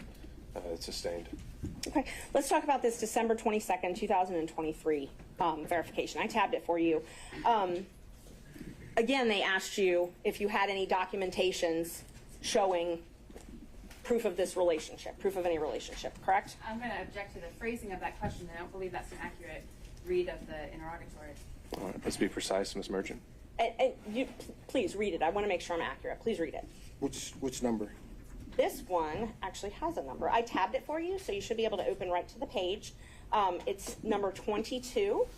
The question specifically is if you have any tangible evidence of any nature in your possession or control or any other person or entity which relates to any manner of your activities to any person with whom you've had a sexual relationship during your marriage. Tangible evidence is notes, cards, letters, photos, films, recordings, documents, tapes, video recordings, receipts, invoices, and other tangible evidence.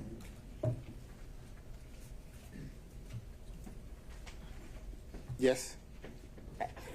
And you answered that you did not have any documents to that effect, correct? Correct. Okay. And that was on December 22nd, 2023? Yes, ma'am.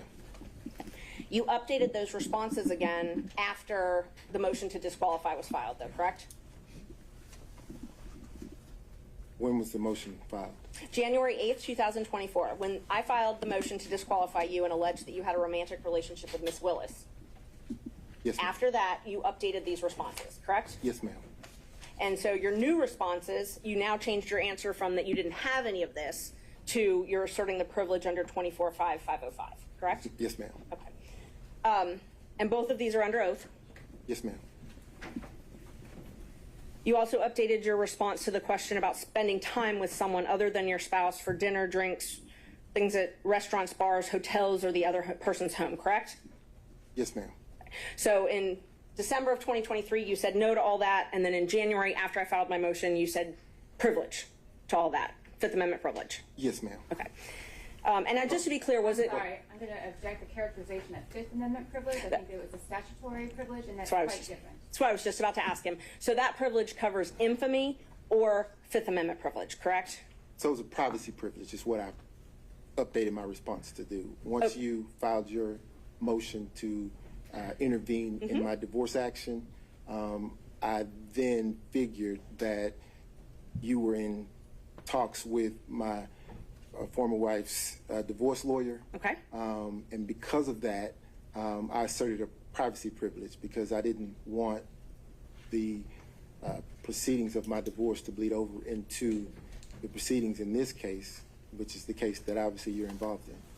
So your answers in December of 2023 that you didn't have any documents about any travel that you took with Miss Willis, that wasn't true though, correct?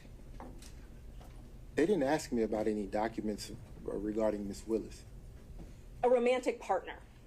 They asked you for documents regarding a romantic partner. So I'm sorry, I inserted Miss Willis's name. Let me rephrase the question. They asked you for documents about travel with a romantic partner in December 2023. And you under oath said you did not have any of those, correct? I did not. Okay. And they asked me about gifts. Right. I never purchased a gift for Miss Willis. And they asked you about receipts for dinner, receipts for drinks, hotels, bars, and restaurants. And you said you did not have any of those. I did not and do not have any receipts for any of those things. Okay.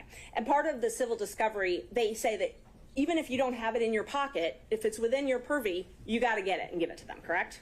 Your Honor, I'm going to object again to the relevance of the questions about the scope of civil discovery. I think she's asked him about statements he made in pleadings.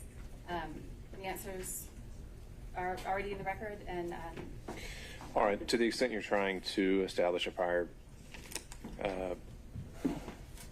mistruth, Ms. Merchant. I'll allow you to ask a few more follow-ups, but if it's not there, we have to move on. Thank you.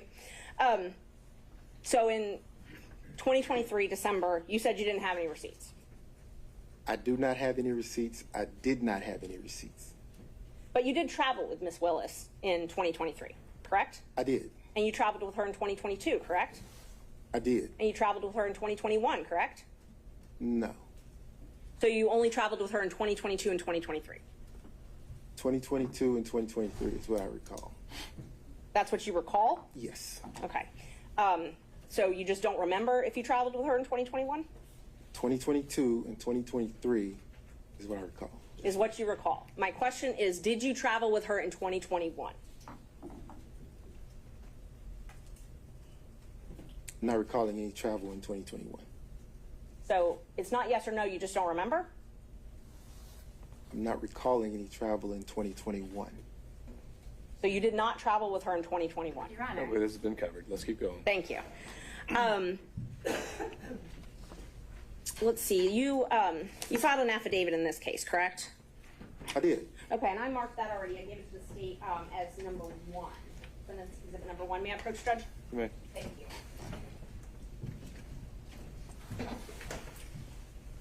In that affidavit, you swore under oath, correct? Yes, ma'am.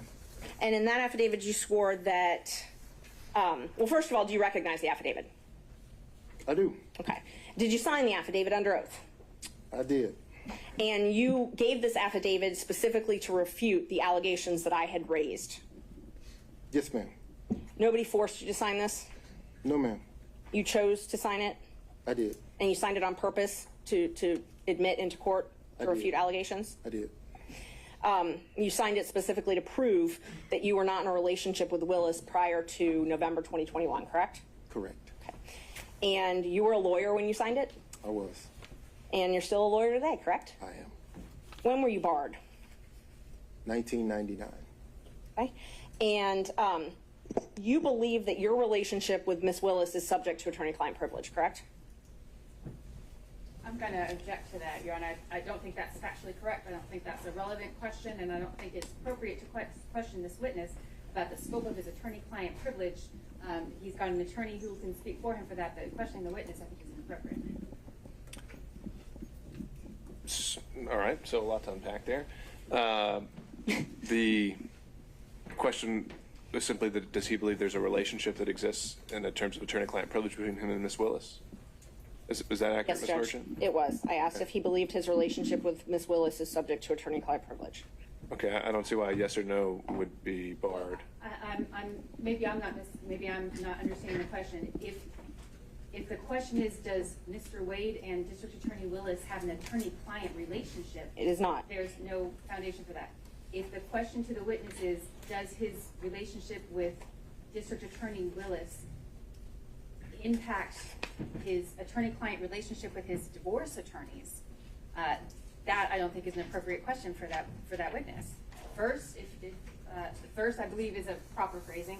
The second, I think there's been a representation that Mr. Wade preserves and doesn't waive anything, and so I think asking him particular questions in order to potentially backdoor a waiver is inappropriate, and that's my objection. All right, if we're just trying to, again, assess where a privilege does or does not exist, and we're not actually getting into it, I think we can establish those, parameters, but Ms. Merchant, can you rephrase the question based on that concern, and we'll see where we are? Yes. Do you believe, that your relationship with Miss Willis is subject to an attorney-client privilege? Not if you and Miss Willis have one, but do you believe that relationship is subject to one? I'm going to object to that question as it's phrased. In what context? Any conversation with his attorneys is privileged. That I think is clear. What's not clear to me from that question is Ms. Merchant asking in the context of your communication with your attorneys, is that, or outside that context is it? Right, and Ms. Merchant, I think we need to figure out what are we getting at with this? I'm just trying to figure out if he thought that their relationship is subject to an attorney-client privilege. I mean, it's been asserted. I think it's going to be asserted, and that was all I was asking. I mean, the actions themselves wouldn't be at issue. It's more If communications. someone saw them, someone had knowledge of it, is that attorney-client privilege? I want to All right. know. Well, I guess I would find his legal opinion on this isn't relevant. We can deal with that as it comes up. So sustained. In 2022, in this affidavit, you swore that you and Willis developed a personal relationship. Yes, ma'am. Okay. And you said that didn't develop until 2022, correct? That's correct. Okay. And that's different from what you said in your pleading in May 2023 in the divorce case, correct? No, ma'am. In May 2023, when you were asked if you had if you'd had any affairs, essentially, and you said none. That's correct. Okay. So in May, you said you had not, in May 2023 in the divorce case, you said you had not had a personal relationship, an affair, a romantic relationship with anyone. That's correct. But you told this court in the affidavit that you did have one that started in 2022. So that would have been ongoing at 2023. So here I think there's a distinction, if you'd allow me to explain. Please. The interrogatory asked the question, during the course of your marriage. Or to date. It actually says. I'm going to request that the witness be permitted to answer. Mr. Wade. So my marriage was irretrievably broken in 2015, ma'am, by agreement. My wife and I agreed that once she had the affair in 2015 that we'd get a divorce. We didn't get a divorce immediately because my children were still in school and I refused to allow them to grow up without their father at the time. So we waited. We waited until the youngest graduated and we dropped her off at college and then filed for the divorce.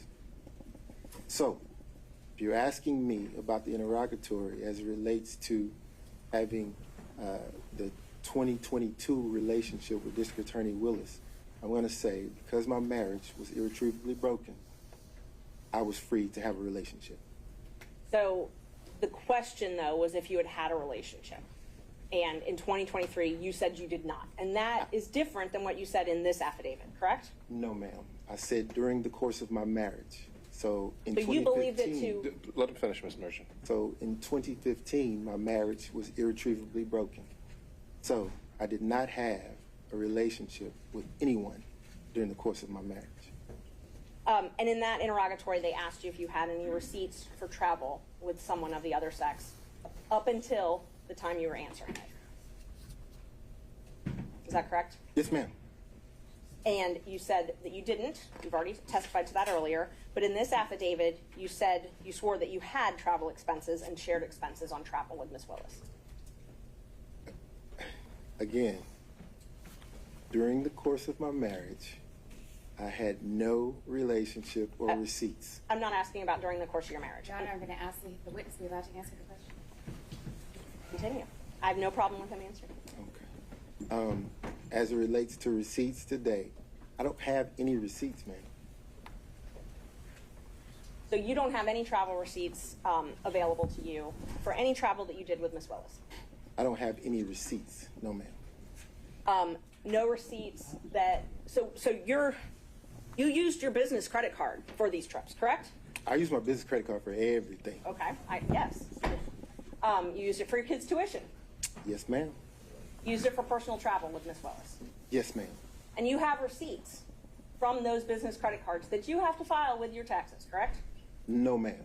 No. I filed a statement. I turn over the statement, and whatever's there on the statement, the accountant looks at it, and the accountant says, okay, this is personal, goes over here, this is business, goes over here, here are your taxes.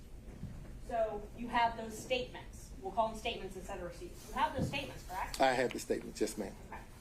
But when you answered the interrogatory under oath, you said you did not have anything to show the records of travel with Ms. Willis.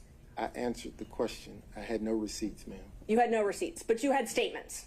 I ordered the statement, yes, ma'am. You did order the statement. I did. Okay. And so we're just talking to semantics between invoice and statements, or receipt, I'm sorry. I'm going to object, Your Honor, to the argumentative tone of the question. I believe it's been asked and answered several times. All right, sustained. Let's see. You also in this affidavit said that no funds paid to you for compensation as your role as special counsel was shared with Willis, correct? That's correct. And that you never cohabitated with Willis, correct? That's correct. By cohabitation, does that mean that you never spent the night with Willis? I spent the night with her during Spent the travel. night. Yes, ma'am. Okay. And so I just want to qualify your use of the term cohabitation. That means you didn't live together, That's correct. but you did spend the night together. Yes. When was the first time you spent the night together? Your Honor, That's the subject of his affidavit, Judge. Right, but it might not be the subject of this hearing. So the question is the nature and extent of the relationship. And so if they just spent the night on a single occasion, I don't think we're going to document in detail every single time that happened. And I don't intend to do that, Judge, but I think what is relevant is when the relationship started, and that's what you had indicated on Well, why don't we Monday. start with that question and go from there? to that question. And that's what I asked, when the first time he spent the night with her was. That's what I asked. That's a different question, isn't it? Okay, so let's not talk about when you spent the night. When did your romantic relationship with Miss Willis begin? 2022. When? In 2022. Early 2022.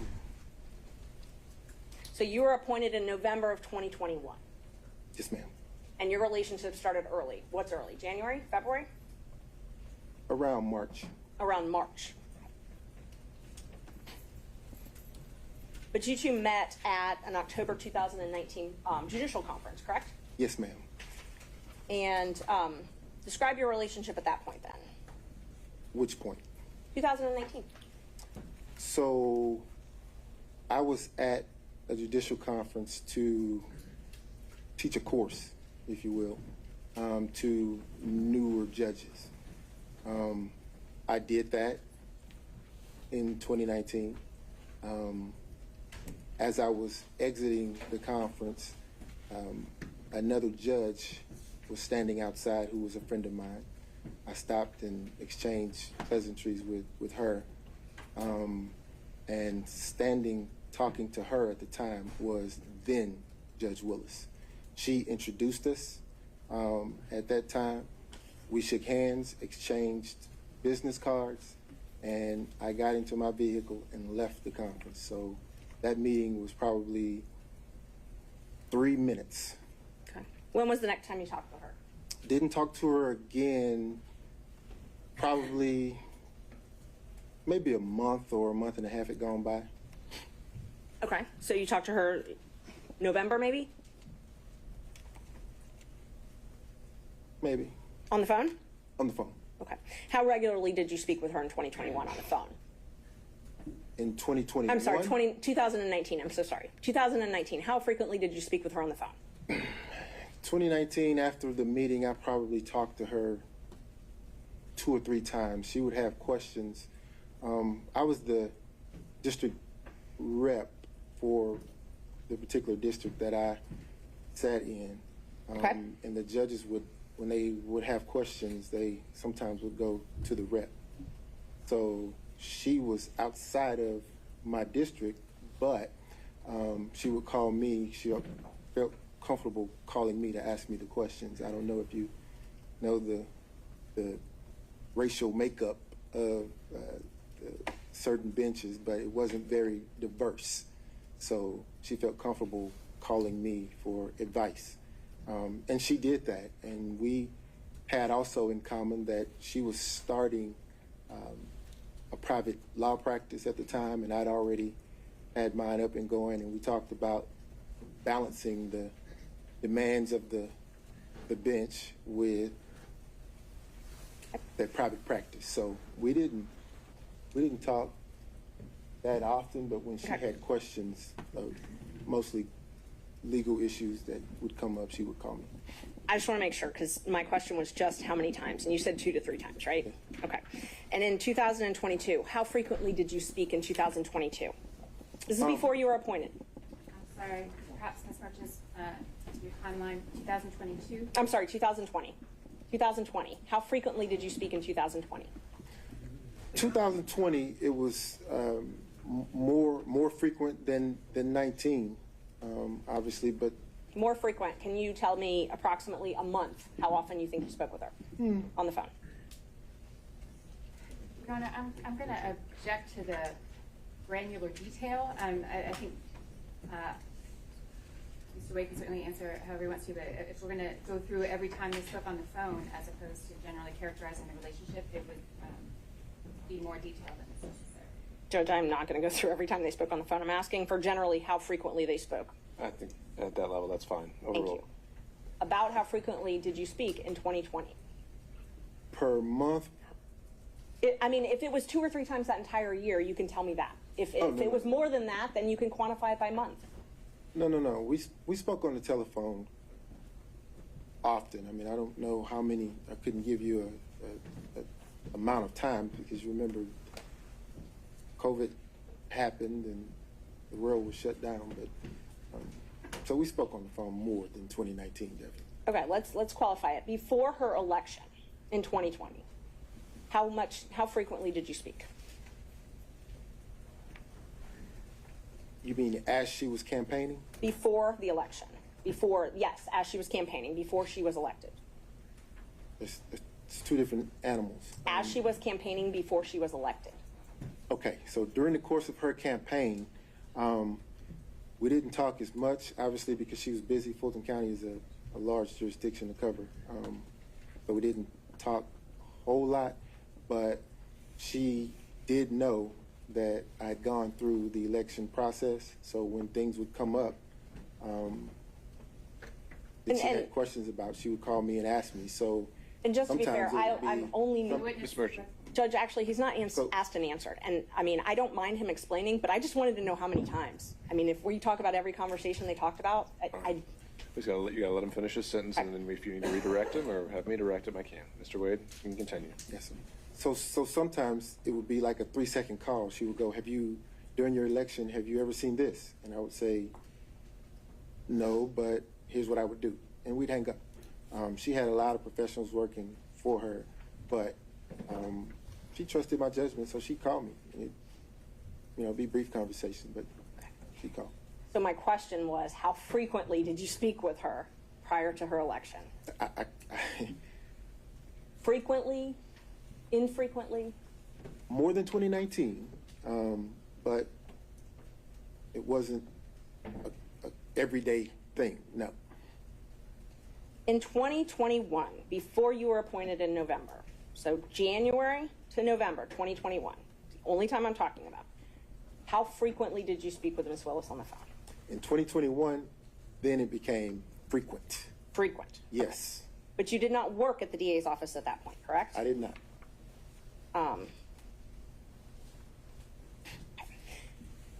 So the affidavit that you submitted, you showed on it, you submitted one record that showed that Ms. Willis had paid a couple $100s for one flight, correct? Say again? The affidavit that you submitted to this court showed that Ms. Willis had paid for one flight several $100s. Is that correct? No, ma'am. I think that, are you drawing a distinction for her paying for a flight or for her actually booking a flight? Because those are 2 separate things. I will re-ask it. Okay. The affidavit you filed in this court, you alleged that Ms. Willis paid for one flight. Paid for one flight, correct? No, ma'am. You did not allege she paid for one flight. No, ma'am. What I allege is that our travel was split roughly evenly. So where you see I have booked a flight or I've paid for a flight with my credit card, what you don't see is that she covered her own flight reimbursement to me. The flights that you see here are the flights that she would have booked with her own resources, with her own car. And there's one flight, correct? One flight reflecting that she actually booked. Ms. Merchant, let him finish and then you can redirect him. One flight that she actually booked, yes. The other flights I booked, she paid for. So the affidavit, you submitted one flight that she booked and paid for. Yes, ma'am. Okay. Your Honor, I'm going to object to the phrasing of that question. The line in the affidavit is not as Ms. Merchant is representing it. It said examples of the District Attorney Willis purchasing plane tickets for she and I with her personal funds were attached as an exhibit. It certainly did not represent that it was the only example of the District Attorney purchasing flights for Mr. Wade or for compensating other travel. All right, understand, Ms. Cross. I think that's something you can, it's now on the record, but also something you can take on cross. Thank you. And just so everybody is clear, all I asked you is, your affidavit, you submitted proof of one flight that she paid for and booked. That's all I'm asking. Correct? With the explanation, yes, ma'am. Okay. That's all I needed. You said in the affidavit that you roughly shared travel, though, correct? Yes, ma'am. Okay. So this roughly sharing travel, you're saying she reimbursed you. She did. And where did you deposit the money she reimbursed you? Oh, it was cash. She didn't give me any checks. So she paid you cash for her share of all these vacations. Mr. Schaefer, you'll step out if you do that again. Yes, ma'am. Okay. And so all of the vacations that she took, she paid you cash for. Yes, ma'am. And you purchased all of these vacations on your business credit card, correct? Yes, ma'am. Okay. And you included those in deductions on your taxes, correct? No, ma'am. No, you did not. No, ma'am. Okay.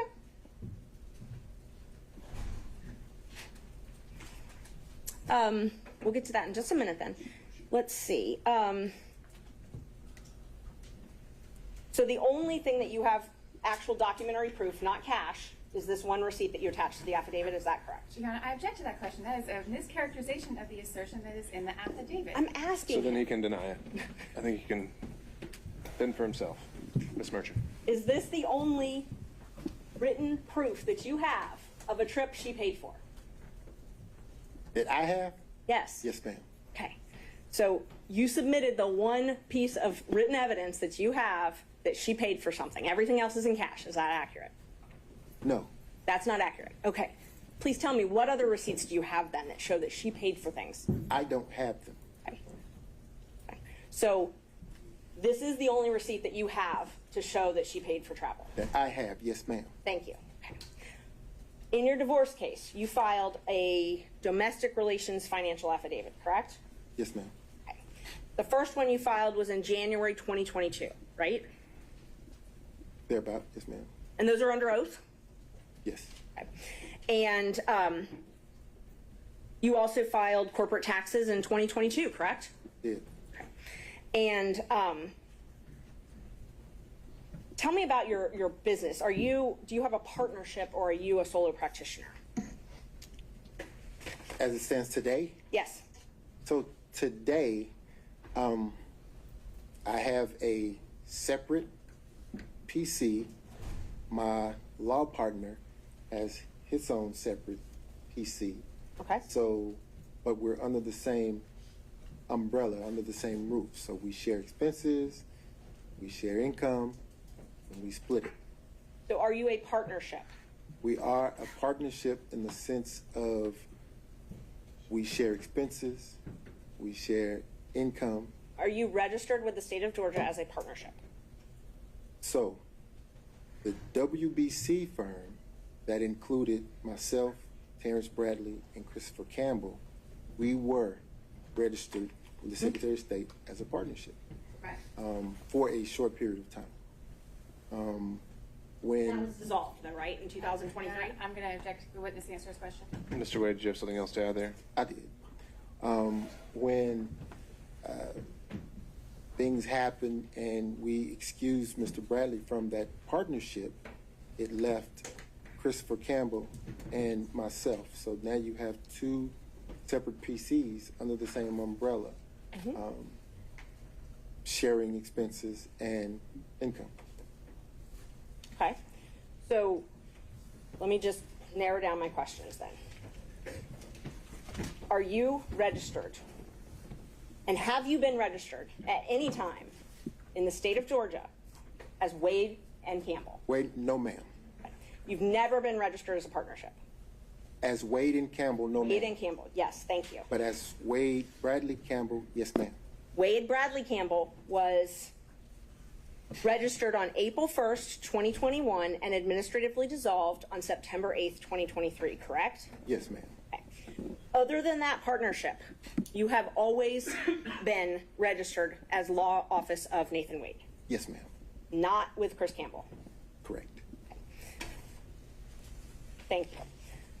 So the affidavit that you filed in your divorce case, the first one in 2022, I think I'm up to number 7. I'm going to just show you, give you a group of exhibits so we don't have to go back and forth. I'm marking the 2022 as 7. I'm marking the 2024 as 8. I'm marking the credit card statements as 9, and your taxes as 10. I object to the taxes because of the relevance of them at this point. The relevance of this entire business structure doesn't seem clear to me as either impeaching or relevant to the issues that the court's under the court's consideration. But insofar as we're talking about tax returns and other things like that, certainly that's should be redacted, and I would object to the relevance of it. I agree they should be redacted. I don't agree to the relevance, but I haven't tried to tender them yet, Judge. I'm just marking them right now so that everyone can follow. All right. And what is the eventual relevance that you were getting at here? Well, I'm going to ask him because one of the things that we have to show in this case is a personal and financial interest. So, and he's talked about how he was reimbursed for these things, and so I have a right to go into the veracity of those statements. So let's see, 7, 8, sorry, 9. And then 10. All right, so right now I'm just going to show you what I've marked as these exhibits. Ms. Marchand, may I see what you're showing? Oh, yeah, of course. They're all from the USB drive I gave you.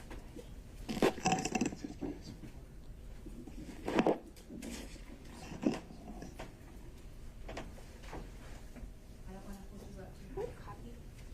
No, they're in the drive I gave you. I'm just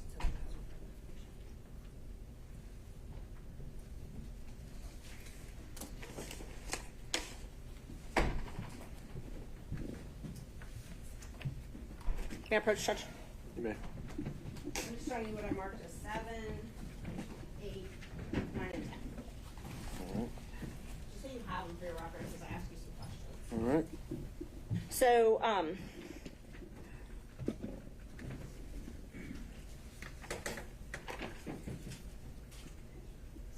so these are sworn. I'm first going to ask you about the domestic relations financial affidavit. These are sworn. They're filed under oath, correct? Yes, ma'am. And the most recent one that you filed was filed on January 26, 2024? Yes, ma'am. So a few weeks ago. Yes, ma'am. And in that one, you said that you made $9,500 each month, correct? Yes, ma'am. You said that in 2022, well, in 2022, in this case alone, isn't it true you were paid $303,000, over $303,000? I was paid? Yes, in this case, Fulton County, by Fulton County. I see where you're going.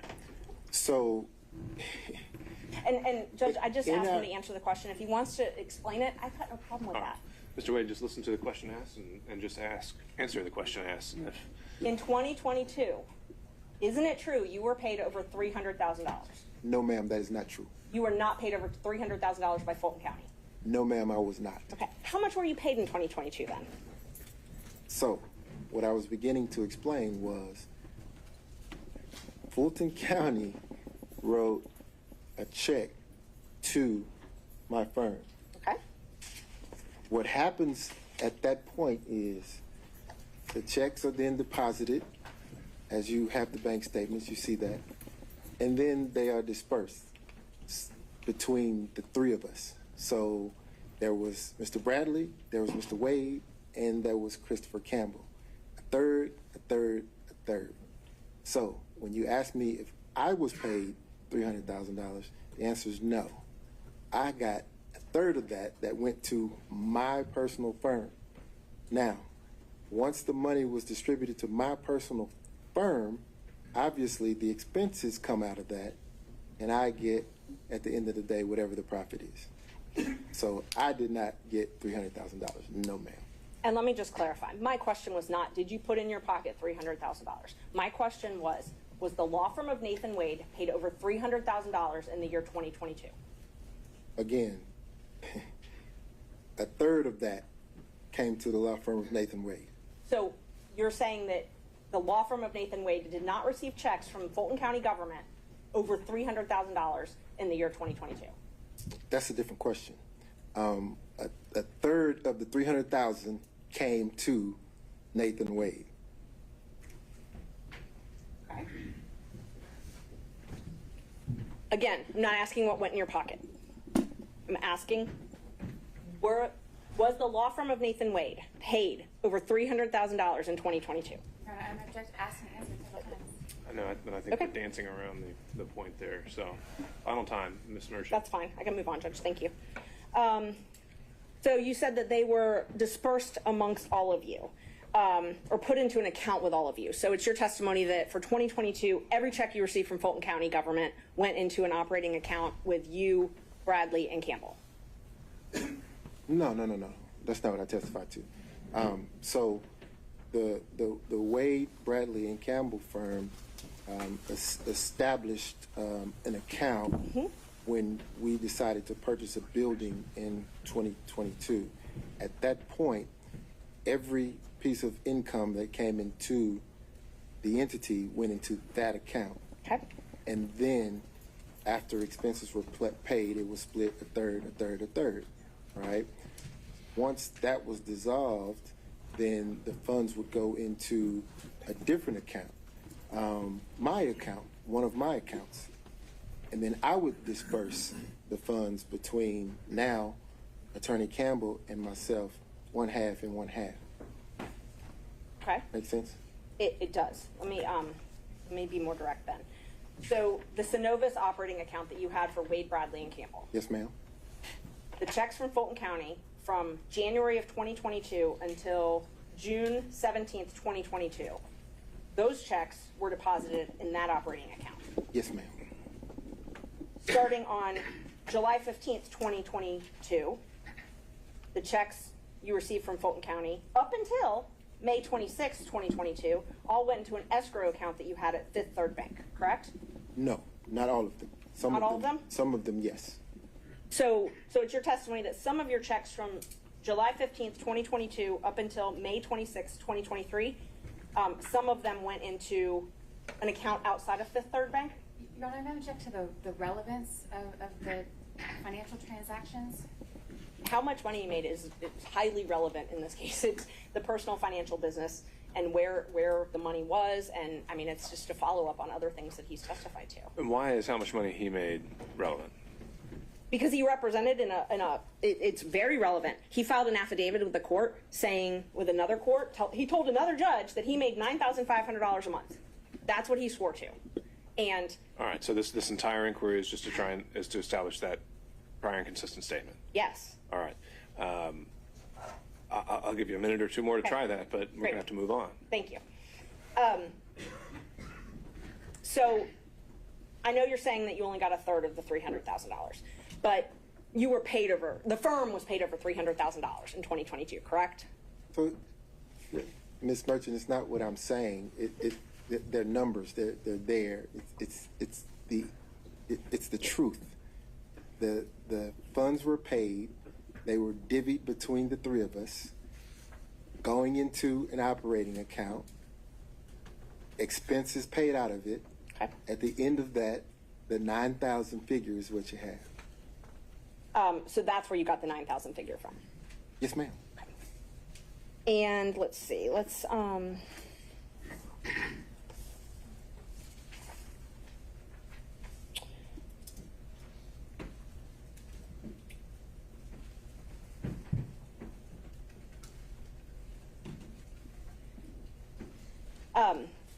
prior to when you filed for divorce in November 2021, you would use Mr. Bradley's credit card to pay for things with Ms. Willis, correct? And then pay him back in cash. I've never used Mr. Bradley's credit card in my You've life. never used his credit card Never. for transactions to anything with Miss Willis, out to dinner, anything like that? Hotels? I've never used Mr. Bradley's credit card. I've never used anyone else's credit card. Not even my father's, and we have the same name. And you'd pay back, if you ever did use someone's credit card, you'd pay back in cash, though, correct? Ma'am, I've never used someone else's credit card. Can you take a look at the bank records that I gave you? That's the largest tab you have. For the record, which exhibit is this? It is exhibit, hold on, Judge. It's exhibit 9. It should be the largest section you've got. Your Honor, before there starts three questions from the exhibits haven't been tendered, and I maintain my relevance objections. All right, let's see what the next question is, and maybe then that objection is going to be highly relevant.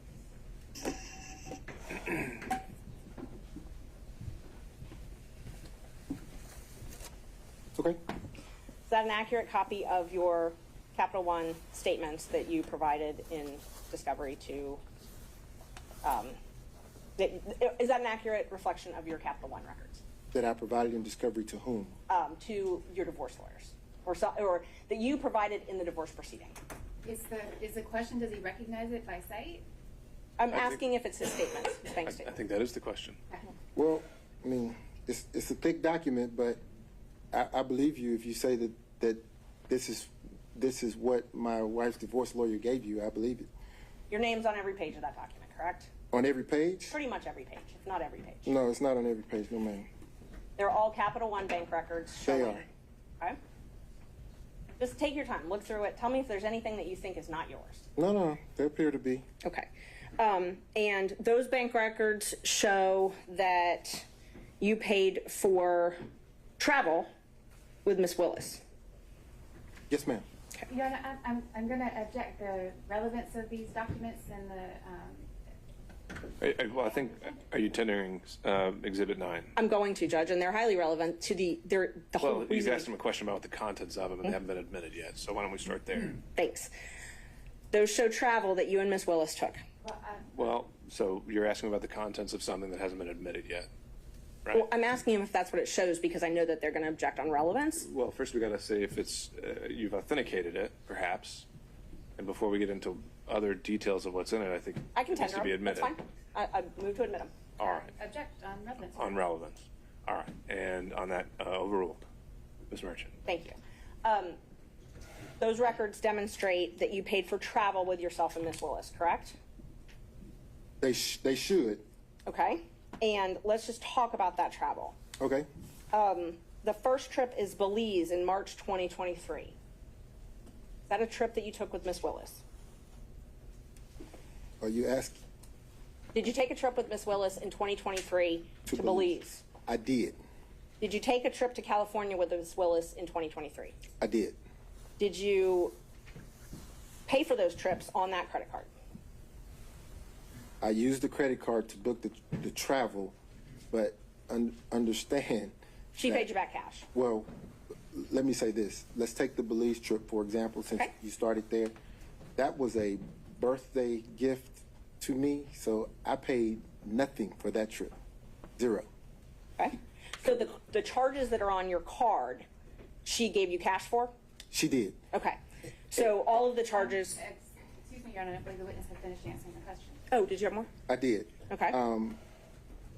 I wanted to get into the charges on the card because traveling with her is a task. You can probably imagine the attention that happens. So for safety reasons, she would limit her transactions.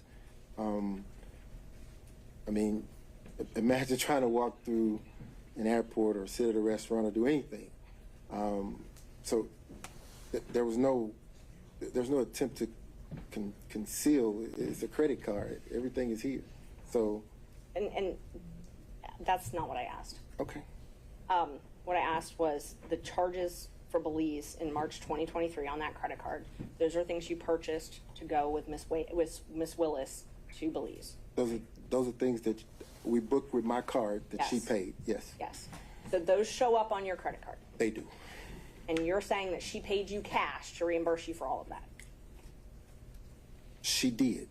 And she paid you cash for both of your portions or just hers? Both. Okay, so that trip, Belize, just Belize, she paid you for everything on Belize. The entire trip. Okay. So the food, tattoo parlor, all that stuff, she paid for. I'm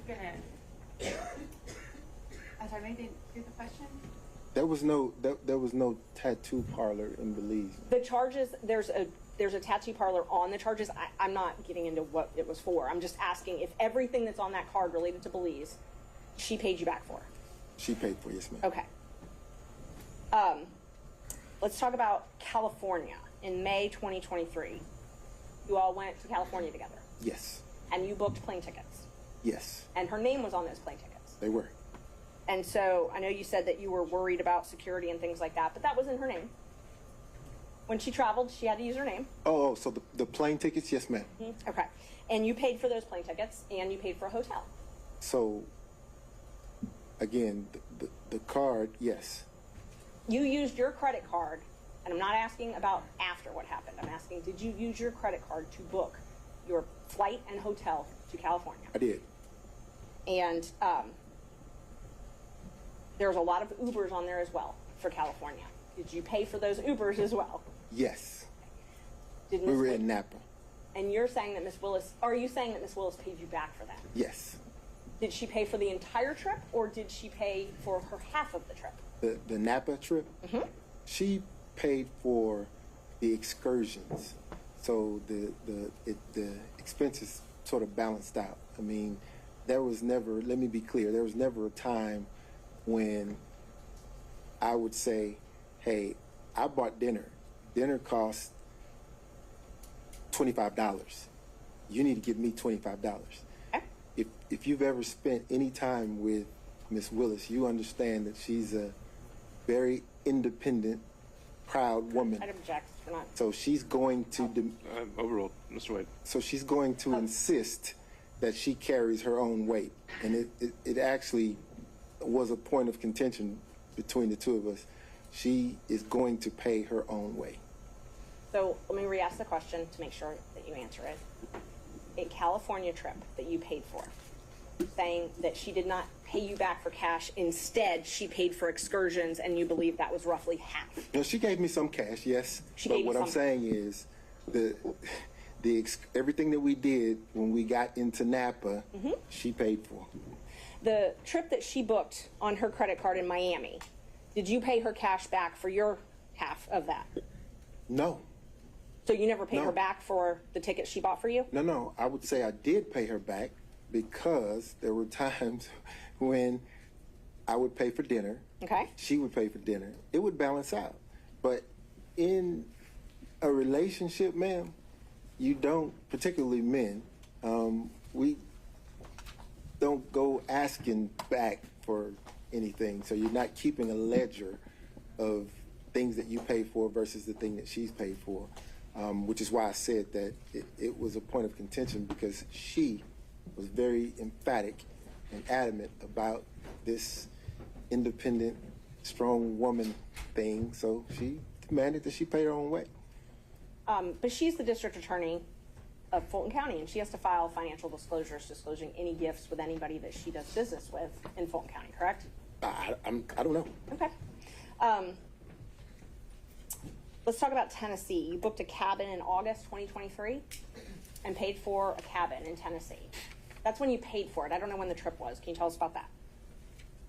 August of 2023. You booked a trip for $1,481.54.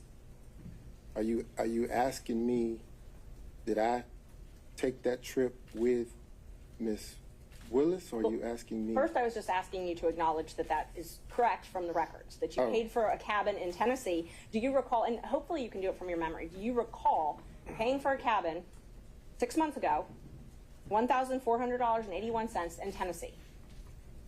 Where are we now? What page is that? I'm just asking from your memory. Do you remember paying for a cabin in August? Your Honor, if he's going to be asked about a particular transaction, then You can answer whether he remembers or not.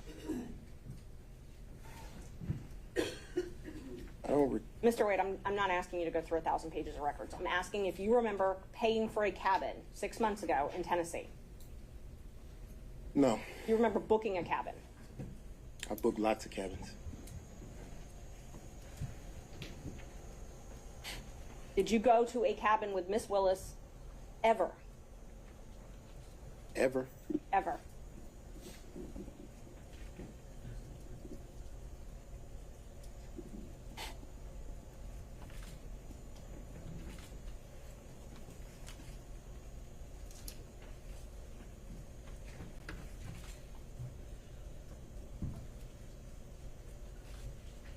No.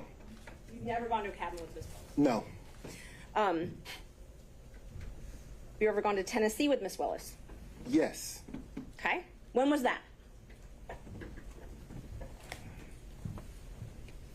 That was around 2022, early 2022. Early 2022? Okay. It was a day trip. Okay, so you didn't spend the night? So it was a day trip. Okay. We would drive there, have lunch, drive back. The reason we would do that is because the attention, she couldn't get any peace of mind going locally, so we'd get in my car and drive to someplace off the beaten path and have lunch and drive back. Is that when you went to Feigning Goat with her? I think it's in Jasper, Georgia. No, that's in Georgia. I don't recall going to Fanning Goat with her. So the Tennessee day trips were only Tennessee? Yes. Okay. Did you ever do these day trips in Georgia? Do we drive anywhere in Georgia? Yeah, you were talking about day trips we going drove- out, and I'm talking about outside of the metro area. Day trips that you were just talking about. These trips you were talking about. The ones that you were, I'm only asking about the ones you were just talking about. Are all of those in Tennessee? No, we drove to Alabama before. Okay. Back. You drove to Alabama? Mm-hmm. Did you go anywhere in Georgia? North Georgia?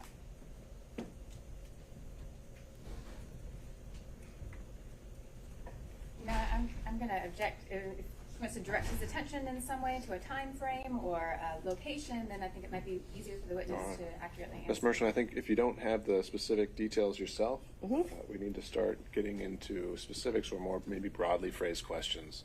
We can't just be exploring around indefinitely. Is it fair to say that you've taken so many trips with her you don't even really remember all the places you've gone? So many trips. You're having trouble remembering if you went to North Georgia or not. Were you asking me about specific places? And I want to be candid in my responses, so I have to jog my memory because these are places that I have frequented, but not with her. So I want to make certain that if there was ever a time that she accompanied me, that I was candid in that response. Okay. Aruba, October 2022. And I've got business record certificate for these, Judge. Might be a little faster. But did you take a trip with her to Aruba in 2022? Yes, ma'am. So that Aruba trip there was a package deal there. My mother had recently retired, and I decided to take my mother on a cruise. Okay.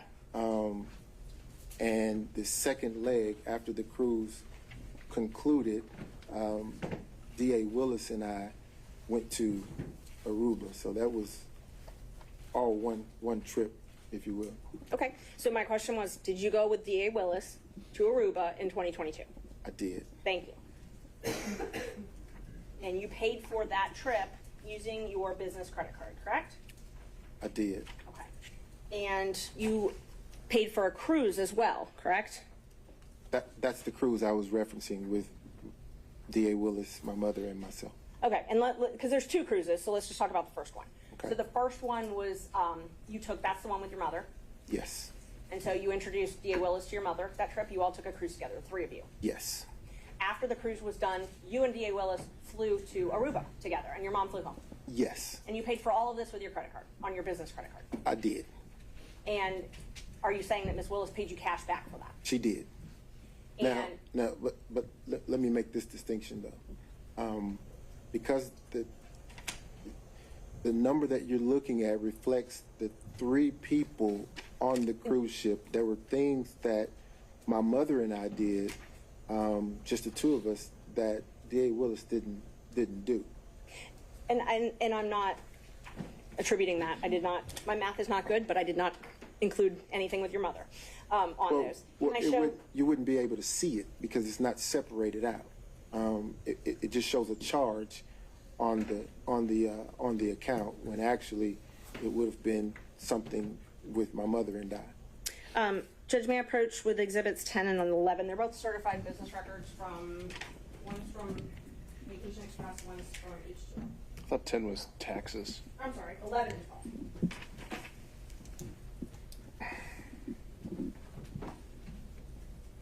Yeah, for sure. Okay. Thank you. And these are business records, Judge. They have the certification, so I moved to admit them. All right. Defense 11 and 12. Ms. Cross? Based on Ms. Merchant's representation that they are true and accurate as to the certification that was provided to her, we have no objection. All right. Again, seeing no other objection, they're admitted. So the trip to Aruba alone for you and D.A. Willis was $3,835.26, correct?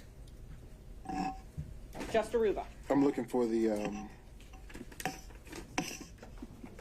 amount. Which exhibit?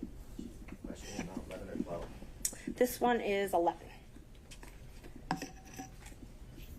Yes, ma'am. $3,835.26. And then the Royal Caribbean for just you and Miss Willis was $1,269.70, correct? No, ma'am. Your mother's got a different line item on there. I'm talking about the cruise, the actual cruise cabin. I think you need to rephrase that as in the form of a question, Ms. Merchant. Did you pay Royal Caribbean for yours and Miss Willis's cabin $1,269.70? Where are we? Which page?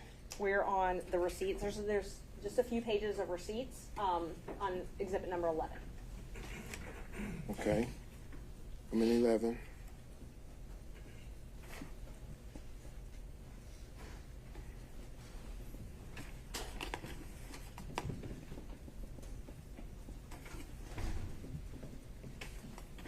Can you direct me to where you are in exhibit 11?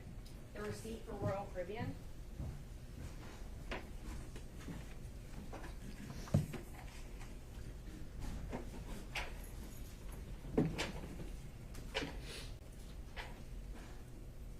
So we've got your flights on the one page, which I already asked you about for Aruba.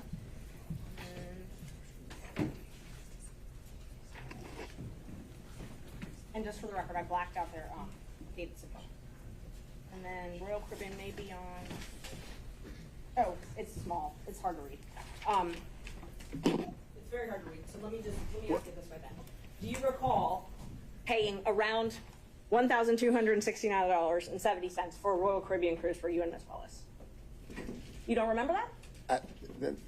That amount seems kind of small. I think. Okay, so you believe it was higher. Yeah. Okay. While you were in Aruba, then you bought a cruise, a Norwegian cruise, right? And that was the New Year's Eve cruise? While I was in Aruba, no, ma'am. The credit card documents that were admitted earlier show the purchase date when you were in Aruba, but you don't remember doing that in Aruba? I didn't purchase a cruise while I was in Aruba. That may be when the cruise company decided to run the invoice, but I didn't purchase a cruise in Aruba, no, ma'am. around the time you went to Aruba, you purchased a cruise for Norwegian for you and Miss Willis to take for New Year's, correct? Before I went to Aruba, yes, ma'am. And that was roughly $3,387. The cruise to Aruba. I mean, the Norwegian cruise. So that cruise was with my sisters. Okay. And the number that you are seeing would reflect my buying dinner for my sisters and their husbands. I'm just talking about the cruise, the amount that was paid for the cruise ahead of time when you booked the cruise. I'm just talking about that. Okay. That was a little over $3,000. Yes, ma'am. Okay. So, and I understand you're saying you paid for other things, but I'm just talking about the cruise amount. Okay. And you paid for a Jeep and you paid for dinner while you were there in Bahamas. Yes, ma'am. Okay. That's the one that Miss Willis paid for a flight for, correct? That's one of the flights she paid for. Yes, ma'am. Actually, a documented paid for, not cash. I'm talking about a non-cash transaction. That's what she paid for. You mean the one that I provided the receipt for? Yes. Yes, ma'am. That's that. Okay. And so she booked that on her credit card and wasn't worried about, I know you said earlier that you were booking everything because she was worried about people knowing where she was traveling. She didn't have any fears booking that one though, correct? I'm going to object to the phrasing of that question to speculate as to what was the motivation of the district attorney. She wants to ask if that was the transaction, and he responded that was the transaction.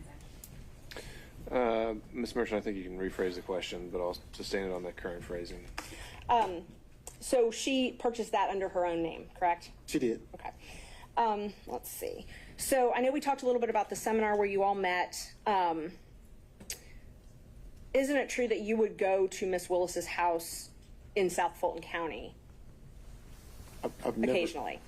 I've never gone to her house in South Fulton County. You've never gone to her house in South Fulton I've never seen her house. The first time I even heard the address of that house was when one of the individuals in the election fraud case somehow doxed it and it got out. That was the first time I'd even seen that address.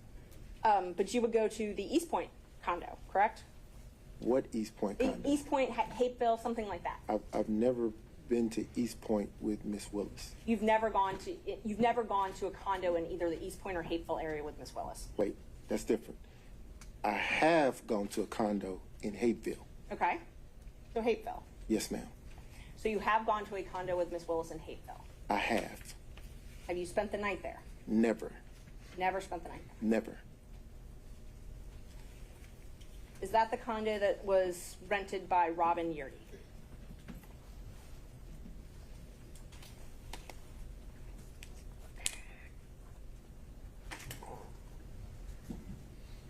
I believe it was. And other members of the DA staff were there as well, correct? Sometimes. I've never been around other members of the DA staff at a condo in Hapeville. There's never been any security for Miss Willis? Not around me. Did you ever ride with Miss Willis with her security detail to and from the house? No. You served on Miss Willis's transition team, correct? Yes. And you were part of all of her interviews where she interviewed and re-interviewed employees? I would say probably 98, 99% of them, yes. Is it fair to say you took an active role in these interviews? Yes, ma'am. Prior to this, you'd never worked at a DA's office, right? Have I ever worked in her DA's office? At No, a ma'am. DA's office, any DA's office? No, ma'am. Have you ever managed a large law firm or a Your large? Honor, I'm going to object to the relevance of these questions. Ms. Merchant. He served on her transition team, and so, I mean, what we're trying to prove is that there's a personal and financial relationship, and that it was improper. And so, you know, whether or not he had experience to serve on this transition team, I think is relevant. Right. I think I already said that we don't need the evidentiary Okay. hearing on that point. I'll move so on. it's sustained. Terrence Bradley also received a contract for Fulton County, correct?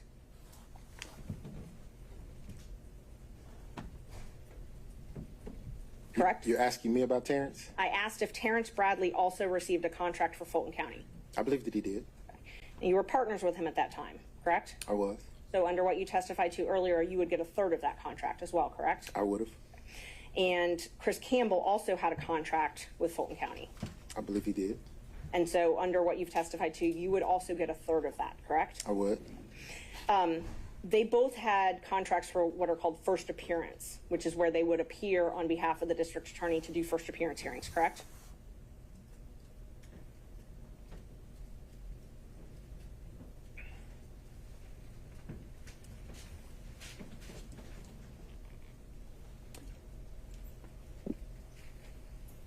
I believe they did. Okay.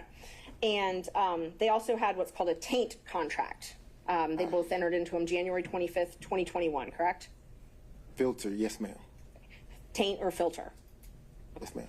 And that was for work in the anti-corruption unit? I don't know that it was anti-corruption. I think that it was civil rights, maybe. Okay. And Judge, the DA's or Fulton County's come and I guess brought a certificate now, so we would move to admit the contracts. I've got those. Under that certificate, I was planning on doing it under the open records officer, but I believe now they've certified it. I just haven't looked at everything they've certified though, so. I'm going to ask that the document be looked at and confirmed prior to its tender. All right, Ms. Merchant, is there anything else, what other areas were you planning to cover on his direct other than these documents? I'm planning on introducing all of the contracts and invoices, but I haven't had a chance to look at what Fulton County certified. So I'm planning on introducing those and then not much. Can we do the not much? We'll do the not much and then we'll get back to the contracts. Okay, yeah, definitely. Okay, so this taint contract, and we're not admitting these right now, but if I represent to you that they say anti-corruption unit, can you tell us what a taint attorney for an anti-corruption unit would do? I didn't have a part in those contracts. They were your partners at the time, though, correct? Oh, absolutely. Okay. And so you didn't have a part in those contracts, but you got a third of the contract payment. Oh, absolutely. Okay. So the taint contracts that Bradley and Campbell, who are your law partners at the time, had for doing taint review, you got a third of those. Yes, ma'am. Okay.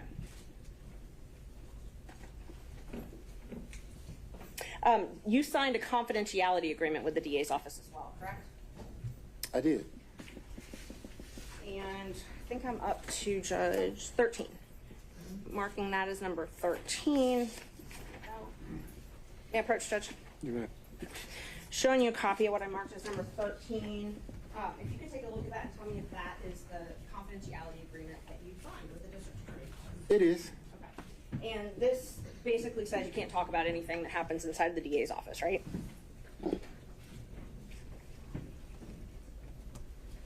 No. It doesn't say you can't talk about it? No. You said it basically says that I can't talk about anything that happens inside the DA's office, and that's not what... Are you tendering this exhibit? I am, yes. We would tender 13. Ms. Cross. Fail to see the relevance, so I'd lodge a relevance objection, but otherwise. Ms. Merchant, relevance of this? Judge, it's relevant to his testimony. If he signed an agreement that says he can't talk about things that happen in the district attorney's office, I think that's relevant to this. I also think... How? That because it's motivation in his testimony. I mean, whether or not he's going to testify to something. It's also been certified. I mean, it's part of the record as from what Fulton County gave us.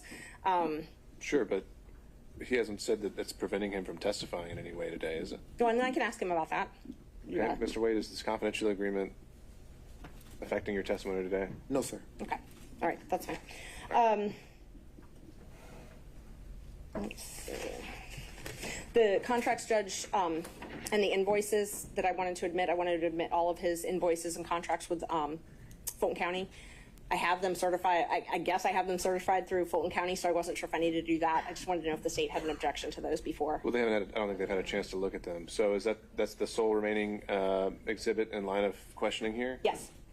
And in terms of the follow-up questions, would it just be for him to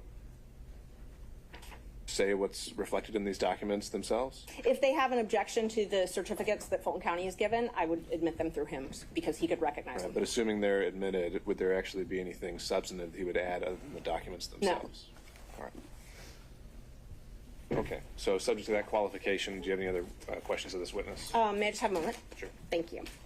Is it possible actually we take a quick break? We're getting there. Okay. Thank you. And certainly have the opportunity over lunch to take a look at these documents and work out whatever we could. Did you discuss your relationship with Miss Willis in social settings? Help me understand your question. Did you discuss your relationship with Miss Willis in social settings? No, I heard the question. I just need to understand what you're asking me. Like what relationship when your personal relationship with Miss Willis, unqualified, I'm sorry. Did you discuss your personal relationship, your private, personal, romantic relationship with Miss Willis in social settings? No, ma'am. You've never discussed it in social settings? No, ma'am. Did you ever discuss it in front of Robin Yurdy in a non-social setting? No, ma'am. Miss Willis is a very, as am I, we're private people. Not, our relationship wasn't a secret. It was just private. So, no, not at all. I wouldn't have discussed my relationship with Miss Yurdy or anyone else publicly. Okay. I actually did have some questions just about the invoices. If we want to just... These are the documents that you're referring to? Yeah, they are. It's all of his invoices. And, I mean, what kind of questions would these be other than the invoices say what they say?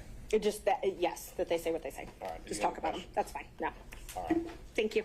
All right. At this point, we'll take a break. I'll ask the parties to take a look at. What had you marked that as a defense exhibit? I have his contracts and his invoices that I'm about to mark. So before he leaves me, I just want to make sure that the state doesn't have any objections. But those are marked as They're about to be marked. As Exhibit 14? 14, 15, 16, 17, and 18. All right, so 14 through 18. So ask state take a look at those. I will take a look at those and see if I can match them up with the certified documents that were given. All right, and then we'll address whether they are tendered for the record when we come back, and from there, then we would turn over to the remainder of defense counsel and then the state for any examination as well. So to that end, let's take 45 minutes. We'll be back at 1 o'clock. Mr. Wade, you're still under oath, and I'd ask you not to speak with any other witnesses about your testimony or about any testimony that's already occurred. Yes, sir. All right, we'll be in recess.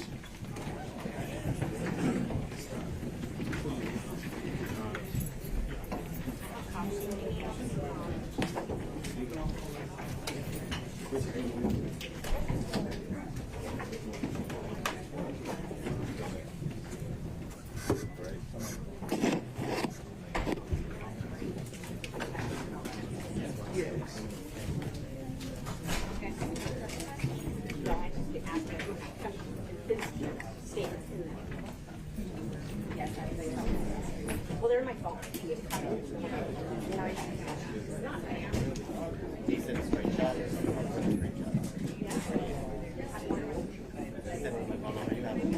Is it still safe?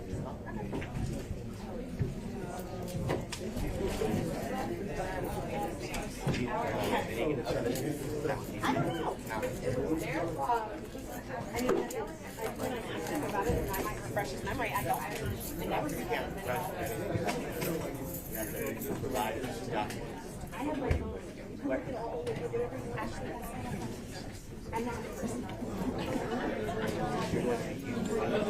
We need more opportunities. I'd like to look at your phone. Actually, just please send them.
I'm gonna copy these.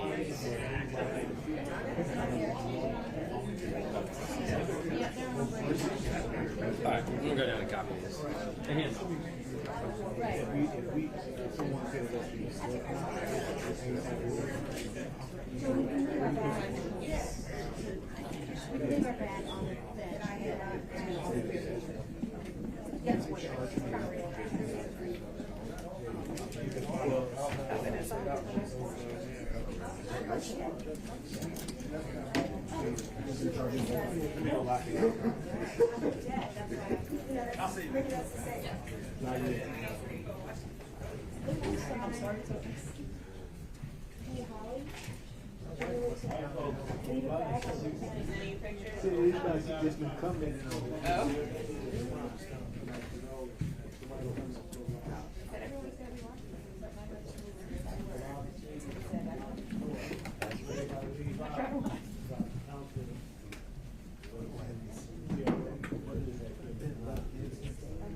Where you guys sitting?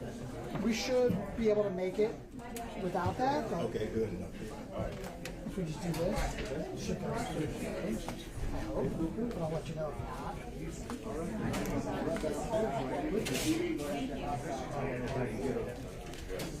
Keeping your Wi-Fi here. Can you please? Thank you. I appreciate you. Yeah, because I'm still going up on the cloud. Perfect. Love the cloud.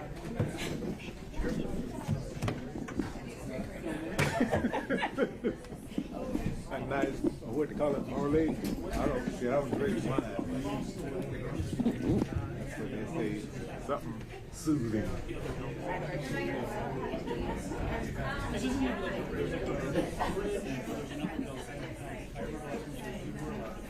I was in the courtroom watching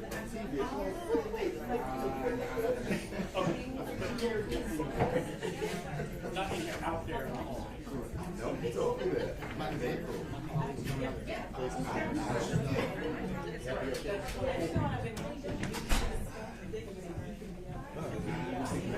Next year.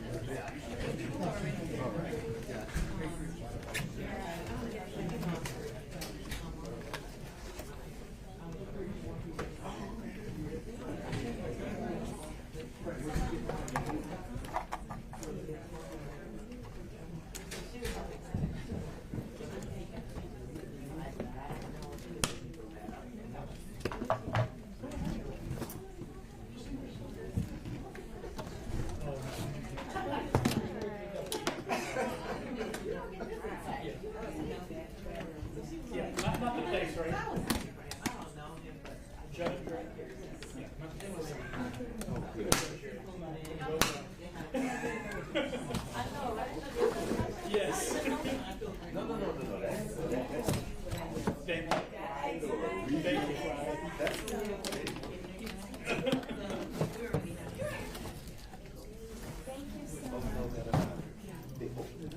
That's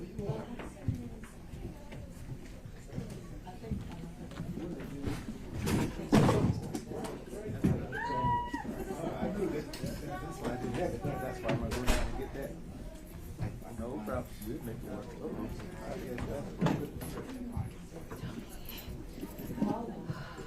Everything good? Yeah, I just need to. Oh, you got some luck up for lunch. You all right before we extend it. Okay, all right. I'm gonna run downstairs. Yeah, let's sit right there. That's why I was going to stand.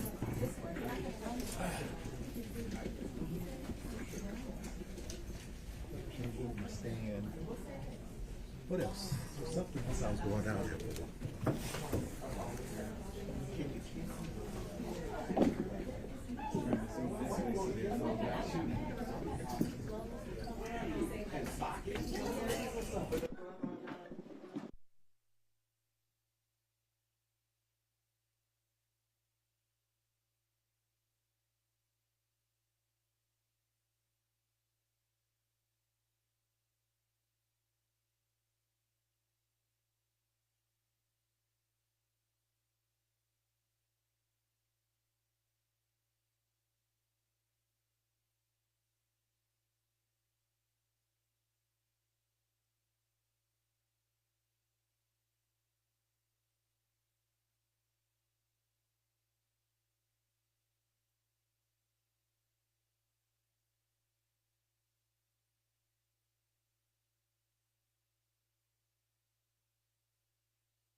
Yes, sir. Thank you very much.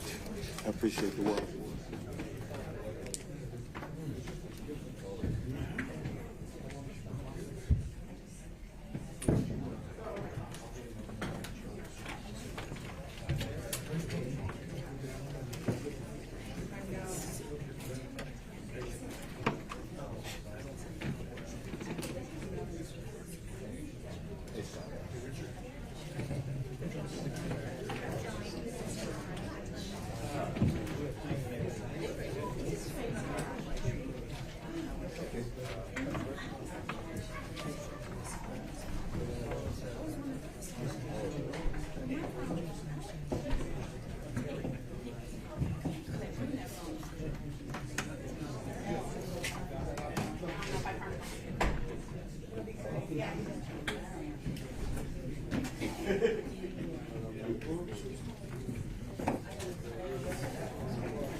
Well, we'll now come to order, the main seat.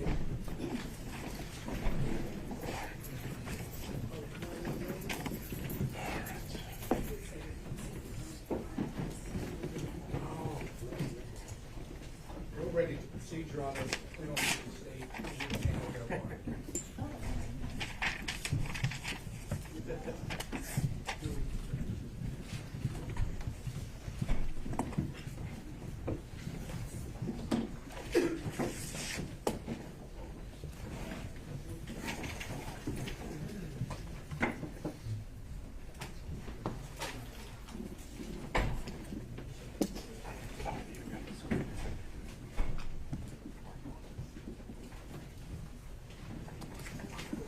All right, ready, Ms. Taylor? All right, we're back on the record. And Ms. Cross, did you have enough time to review the production of documents provided by Fulton County? I did. This merchant had marked defense exhibits 14, 15, 16, 17, and 18. Insofar as exhibits 15, 16, 17, and 18, there's documents that I recognize, and I don't have any objection to those. They clearly came from Fulton County.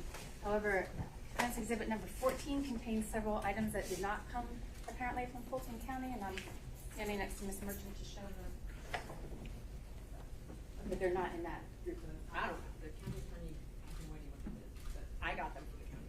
So if we need to come back and testify.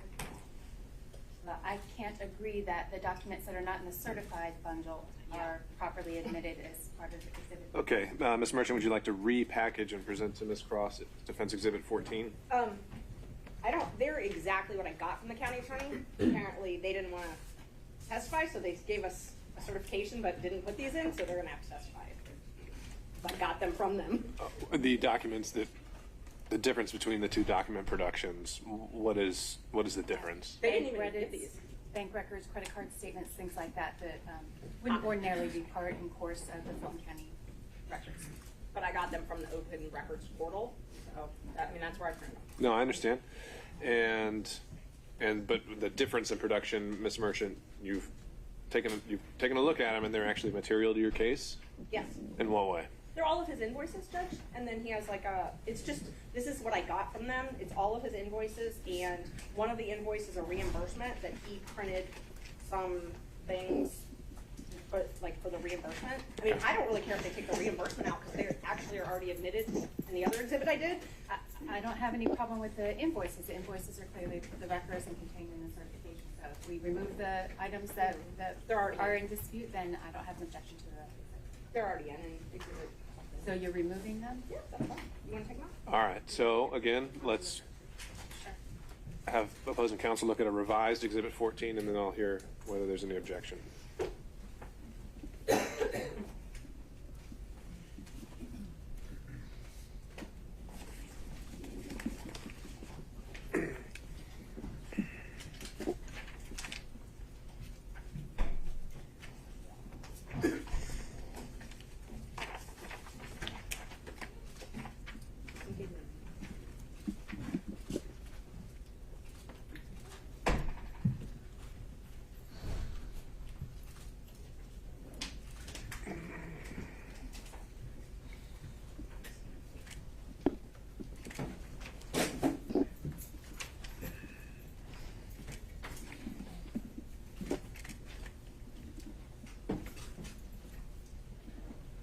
The revised exhibit number 14 contains only the invoices that were submitted, and the state has no objection. All right, then, not seeing any other issues from other counsel, we'll note exhibits 14 through 18 have been admitted for the record without objection. I think at this point, it'd be good to make sure we've got, I think, 1 through 18 with the court reporter. Others, but do you want me to give them to the witness? Let's, if he's done looking at them, let's just get them all compiled and organized and with the court reporter in case other defense counsel are going to reference them. No, it wasn't for him to have them all. We just need to have 1 through 18 organized with the court reporter. Yeah. So you want me to take all the exhibits back from him? I think we ought to do that. Thank you. Yeah. This is Okay.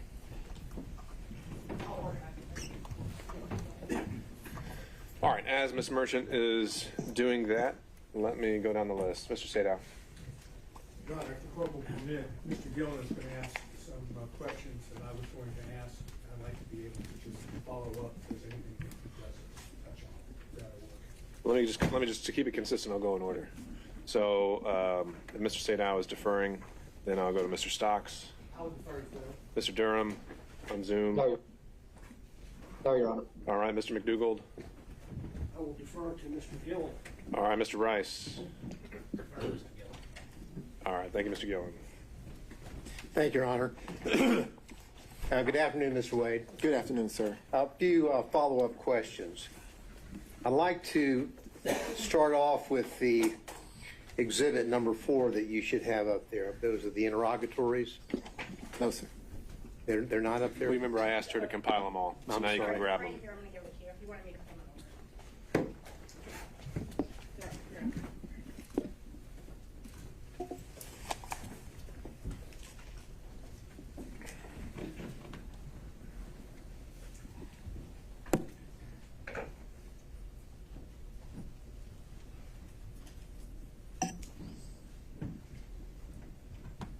Yes, sir. Okay. Now, these are the interrogatories that you had filed on May the 30th, 2023 in your divorce case, correct? Yes, sir. Now, you went over in part some of those interrogatories, but what I want you to do, because I want to get down to the specific language to clear up exactly what the interrogatories asked for and exactly what you answered, okay? Yes, sir. Now, if we look on the interrogatory that I believe, as we indicated, they're really, I think, on page 2, the one that starts off, describe each instance in which you've had sexual relations. You see that one? Yes, sir. All right. Now, that interrogatory begins, describe each instance in which you have had sexual relations with a person other than your spouse during the course of the marriage, including the period of separation. You see that? Yes, sir. Now, these were filed on May the 30th, 2023, correct? Yes, sir. Now, at that time, you had had sexual relations with Miss Willis, correct? Well, Your Honor, I'm going to object to the question as phrased. I think the question is properly, at that time, certainly asked about his answer, but I object to. All right, Mr. Gillen, I just asked you to rephrase, but I think you can make the same point. Well, Your Honor, it's a specific interrogatory, and I would, so the words do matter, and I would like him to answer whether or not he'd had sexual relations with Miss Willis, because if he answered yes, then this interrogatory is a false interrogatory. So I would ask the court's indulgence. I'm not here to jump into some salacious bedroom situation, but this is an interrogatory that matters. So I would ask the court's indulgence. Ms. Cross?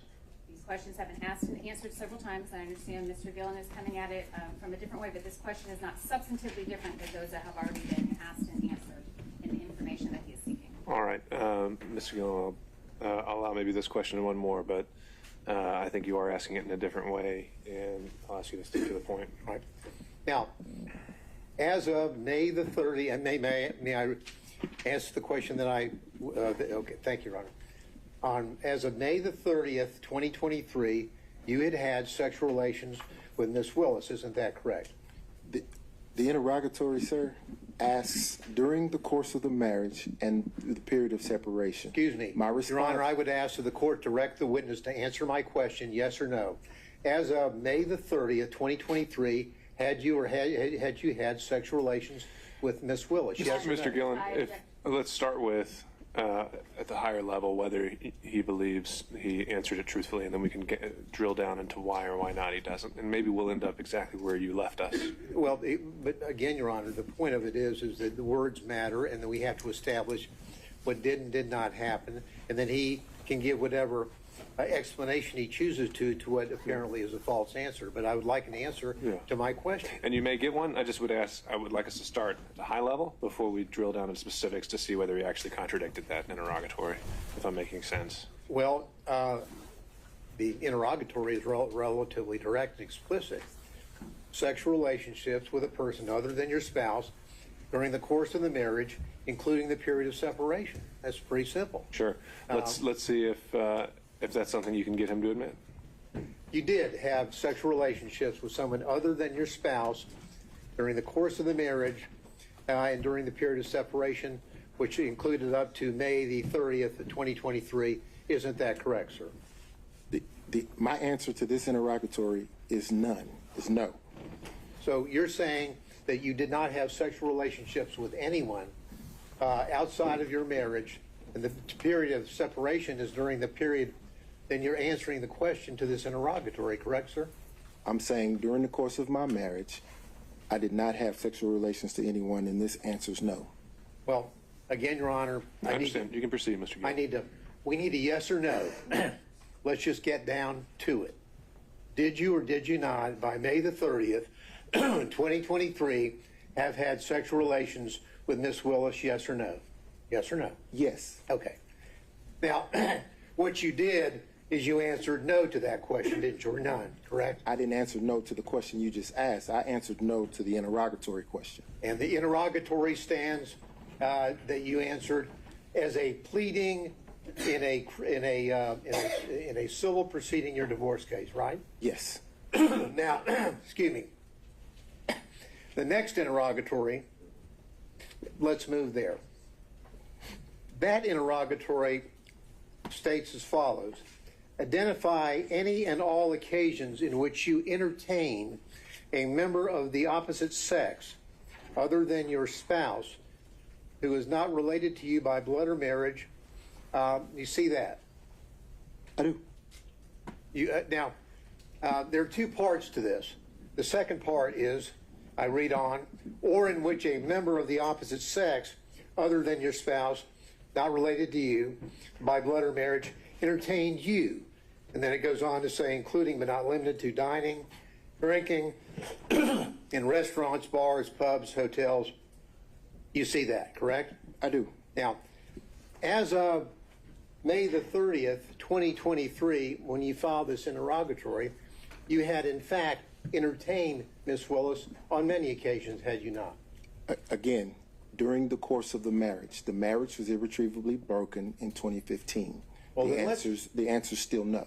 Let's read what the interrogatory says about the time period required to answer the interrogatory. Because what it says is, it goes on to say, including but not limited to dining and or drinking at any restaurants, bars, pubs, hotels, or persons' homes from the date of marriage to the present.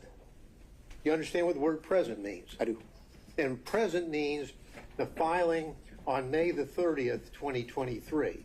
Isn't that right? It is.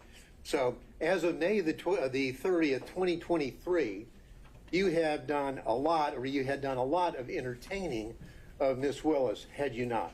I had done some, yes. And in fact, under your testimony, you would have said that she had also entertained you. Isn't that correct? Yes. And so your answer to this interrogatory is false, is it not, sir? No, it's not false. Well, hate to dance around the... the answer is yes, you did entertain Miss Willis, correct? Right? Yes. She's not your spouse at that time or any time, correct? That's correct. She's not related to you by blood or marriage, correct? That's correct. But you entertained her, right? Yes. And during the course from your marriage, the period of time up to the present, so the answer would have been, yes, I did entertain somebody, correct? During the course of the marriage, no.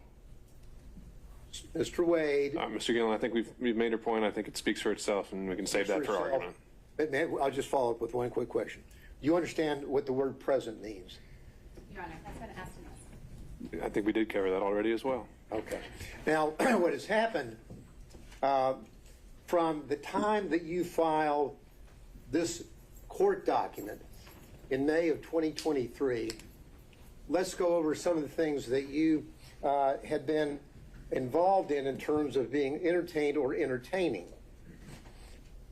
Prior to your filing on the answer on the interrogatories on May the 30th, 2023, we've already established, have we not, that you had paid for a Royal Caribbean cruise to the Bahamas with Miss Willis, correct? Yes, sir, with Miss Willis and my mother. Well, your mother's not part of this interrogatory. I'm talking about Miss Willis, okay? So you paid and caused to be paid approximately $3,335 on that trip, Bahamas trip, from October the 28th through October the 31st, correct? Your Honor, objection. I think we've said this ground several times already. Mr. Gillen, let's cover new ground. Well, I'm just trying to establish with specificity the things that he had done to entertain or be entertained prior to May the 30th, 2023. I'll try to move through it quickly. Sure. Well, that's already part of the record in terms of his prior testimony, and so if you want to link those two things together, you can do that during argument. Well, so let me discuss this. You indicated that during the course of your explanation concerning the Belize trip, that Miss Willis paid you all that money back in cash. Remember? Yes, sir. Now, the Belize trip had just happened, hadn't it? That occurred in March 18th, 2023, right? Yes, sir. So you're filing this maybe 2 months after you have gone to Belize with Miss Willis, correct? Your Honor, again, I believe all of this is our... I think you might be getting somewhere new. We'll see. All right. Yes, sir. So we've got the trip in to Belize on March the 18th, 2023. You and Miss Willis, correct? Yes, sir. Now, 2 months later, you file the interrogatories that speak for themselves that we've gone over a few minutes ago, correct? Yes, sir. Now, the March the 18th, 2023, to state the obvious, is before May the 30th, 2023. Will you agree with me on that? I do. Okay. So then you tell us that Miss Willis paid you in cash all the money for the entire trip. It was a gift for you for your birthday, correct? Yes, sir. And I'm sure you probably have the deposit slips where you took the cash and deposited the cash into your account, don't you? I did not deposit the cash in my account. You don't have a single solitary deposit slip to corroborate or support any of your allegations that you were paid by Mrs. Willis in cash, do you? No, sir. Not a single solitary one. Not a one. Now, when Miss Willis would pay you in cash, would you scamper down to the ATM with her and as she drew money out of her account Your to Honor. pay you these thousands of dollars? Mr. Gillen might scamper, but there's been no evidence that Mr. Wade does. I object to the phrasing, the argumentative nature of the question. All right. On that issue, overruled. Did you and Miss Wade scamper down to the ATM machine and have her draw out, for example, on the Belize trip, just on your payment would have been $2,794? Miss Wade? For clarity, yeah, thank you. Pardon me? Miss Wade and I didn't go to Belize. No, excuse me, Miss Willis, I'm sorry. Did you go down to the ATM with Miss Willis while she drew out $2,794 to pay you in cash that you did? Did you go to the ATM with her? No, sir. She didn't go to the ATM. She carried the cash. Oh, and so she would give you the cash Did you have a little place in your house where you just stack up all this cash that you apparently got to repay you for these benefits that you bestowed on her? Now, Mr. Gillen, if I answered that, I'm putting myself in jeopardy. If I tell the world that I have cash someplace in my home, don't you think that could be problematic? No, I don't. I want an answer as to whether or not you have a little cash hoard in your house where you have allegedly taken the money that you got from Mrs. Willis and went and put it somewhere. Where'd you put it? No, sir. Now, just put it on the hip and kind of walk around money? Did I put it on my hip Yeah, just walking around money where you would spend cash yourself? Let me finish. Did I put it on my hip in Belize and walk around with it? When you got paid back, would you take the money, the cash that she gave you, and would you just carry it around with you for spending money around town? So we have to break down each trip because, for example, for the cruise, she paid me the money before we took the cruise. So I was here and I could put the money in my pocket or put it away wherever I wanted to do with it. Other trips, she would give me the money there. So at that point, I could either spend it or put it in my pocket or put it in the hotel safe. There's no special place that you would have all this cash that you would be getting from her that you've told us about to pay back for the benefits that you have bestowed on her? The only special place that cash would have gone would have been to one of my children. Okay.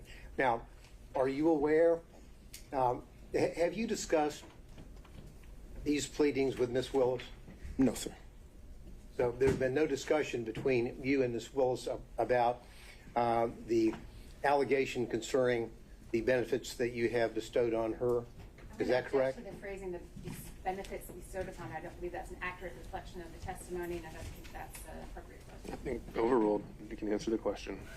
Okay. When you say proceedings, are you talking about the divorce proceedings? Because we were talking about the interrogatories. To that question, the answer is no. If you're go ahead. I'm sorry. Go ahead with your answer. I'll hear the complete answer, then I'll follow up. Okay.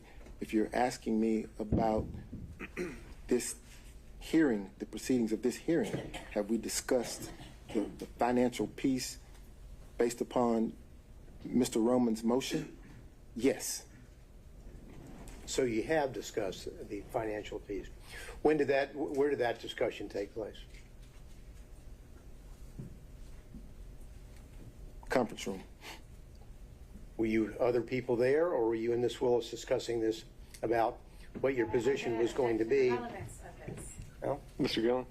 and the relevance has to do with suddenly we have a declaration from Mr. Wade in this case where he says roughly equal and then shows one alleged payment by Miss Willis. No mention of cash, none. So I need to find out a little bit more about how suddenly we have this revelation about cash from the witness stand today. Overruled.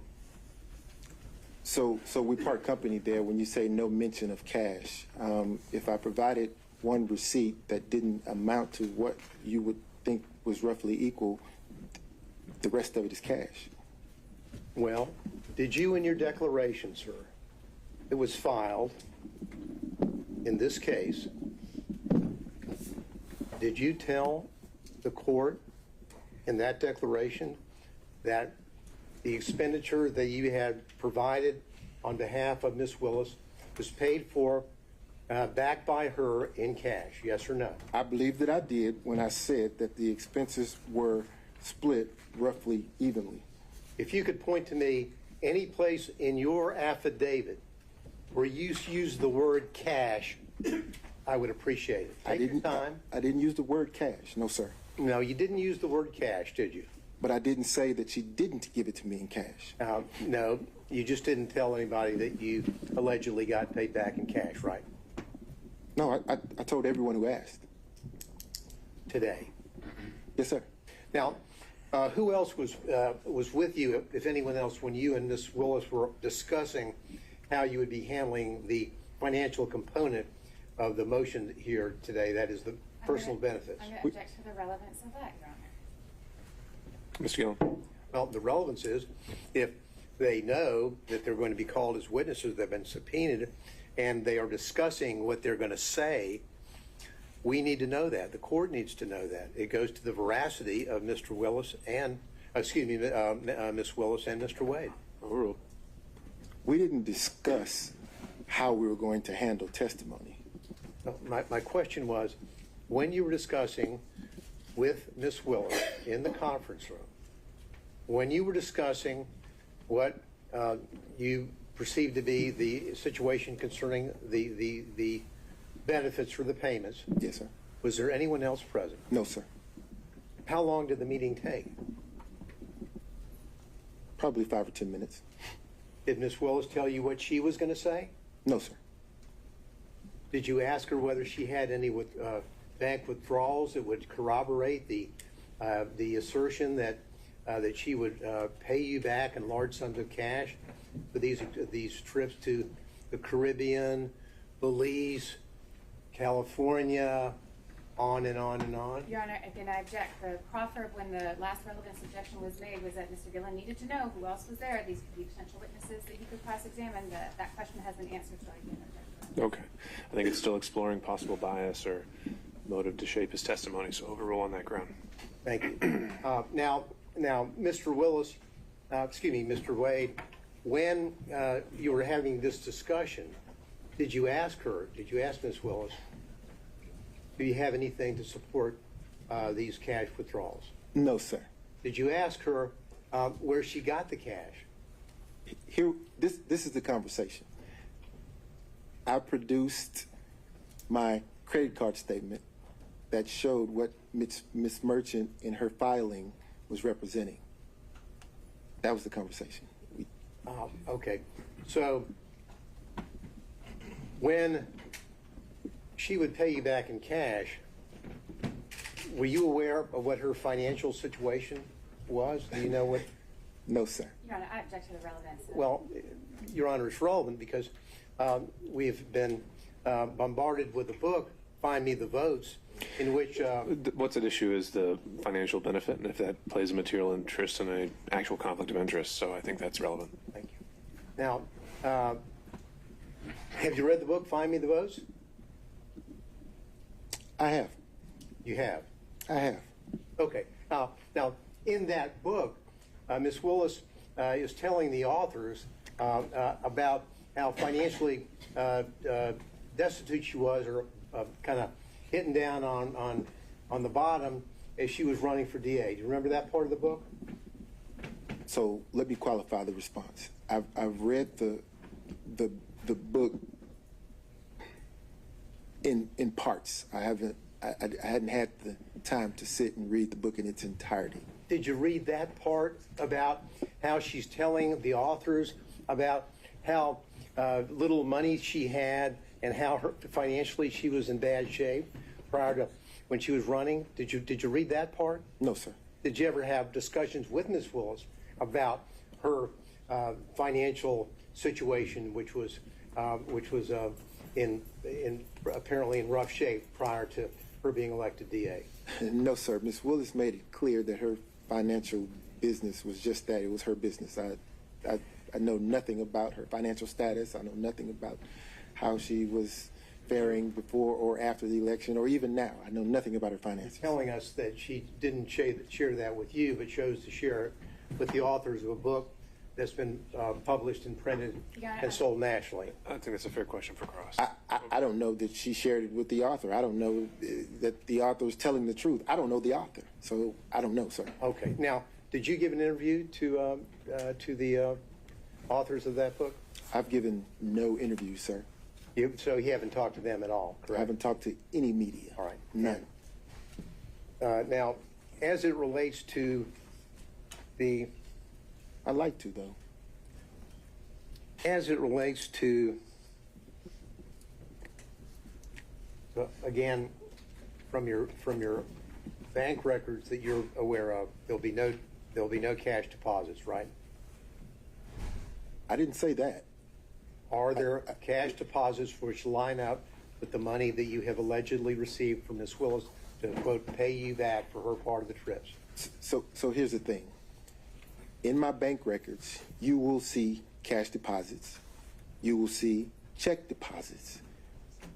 I can't say that you look through the bank records and you won't see cash deposits because I have two sources of income, sir. Income comes from my private practice, my firm, and income comes from the contract here with Fulton County. During the course of private practice, occasionally I will have occasion to deposit cash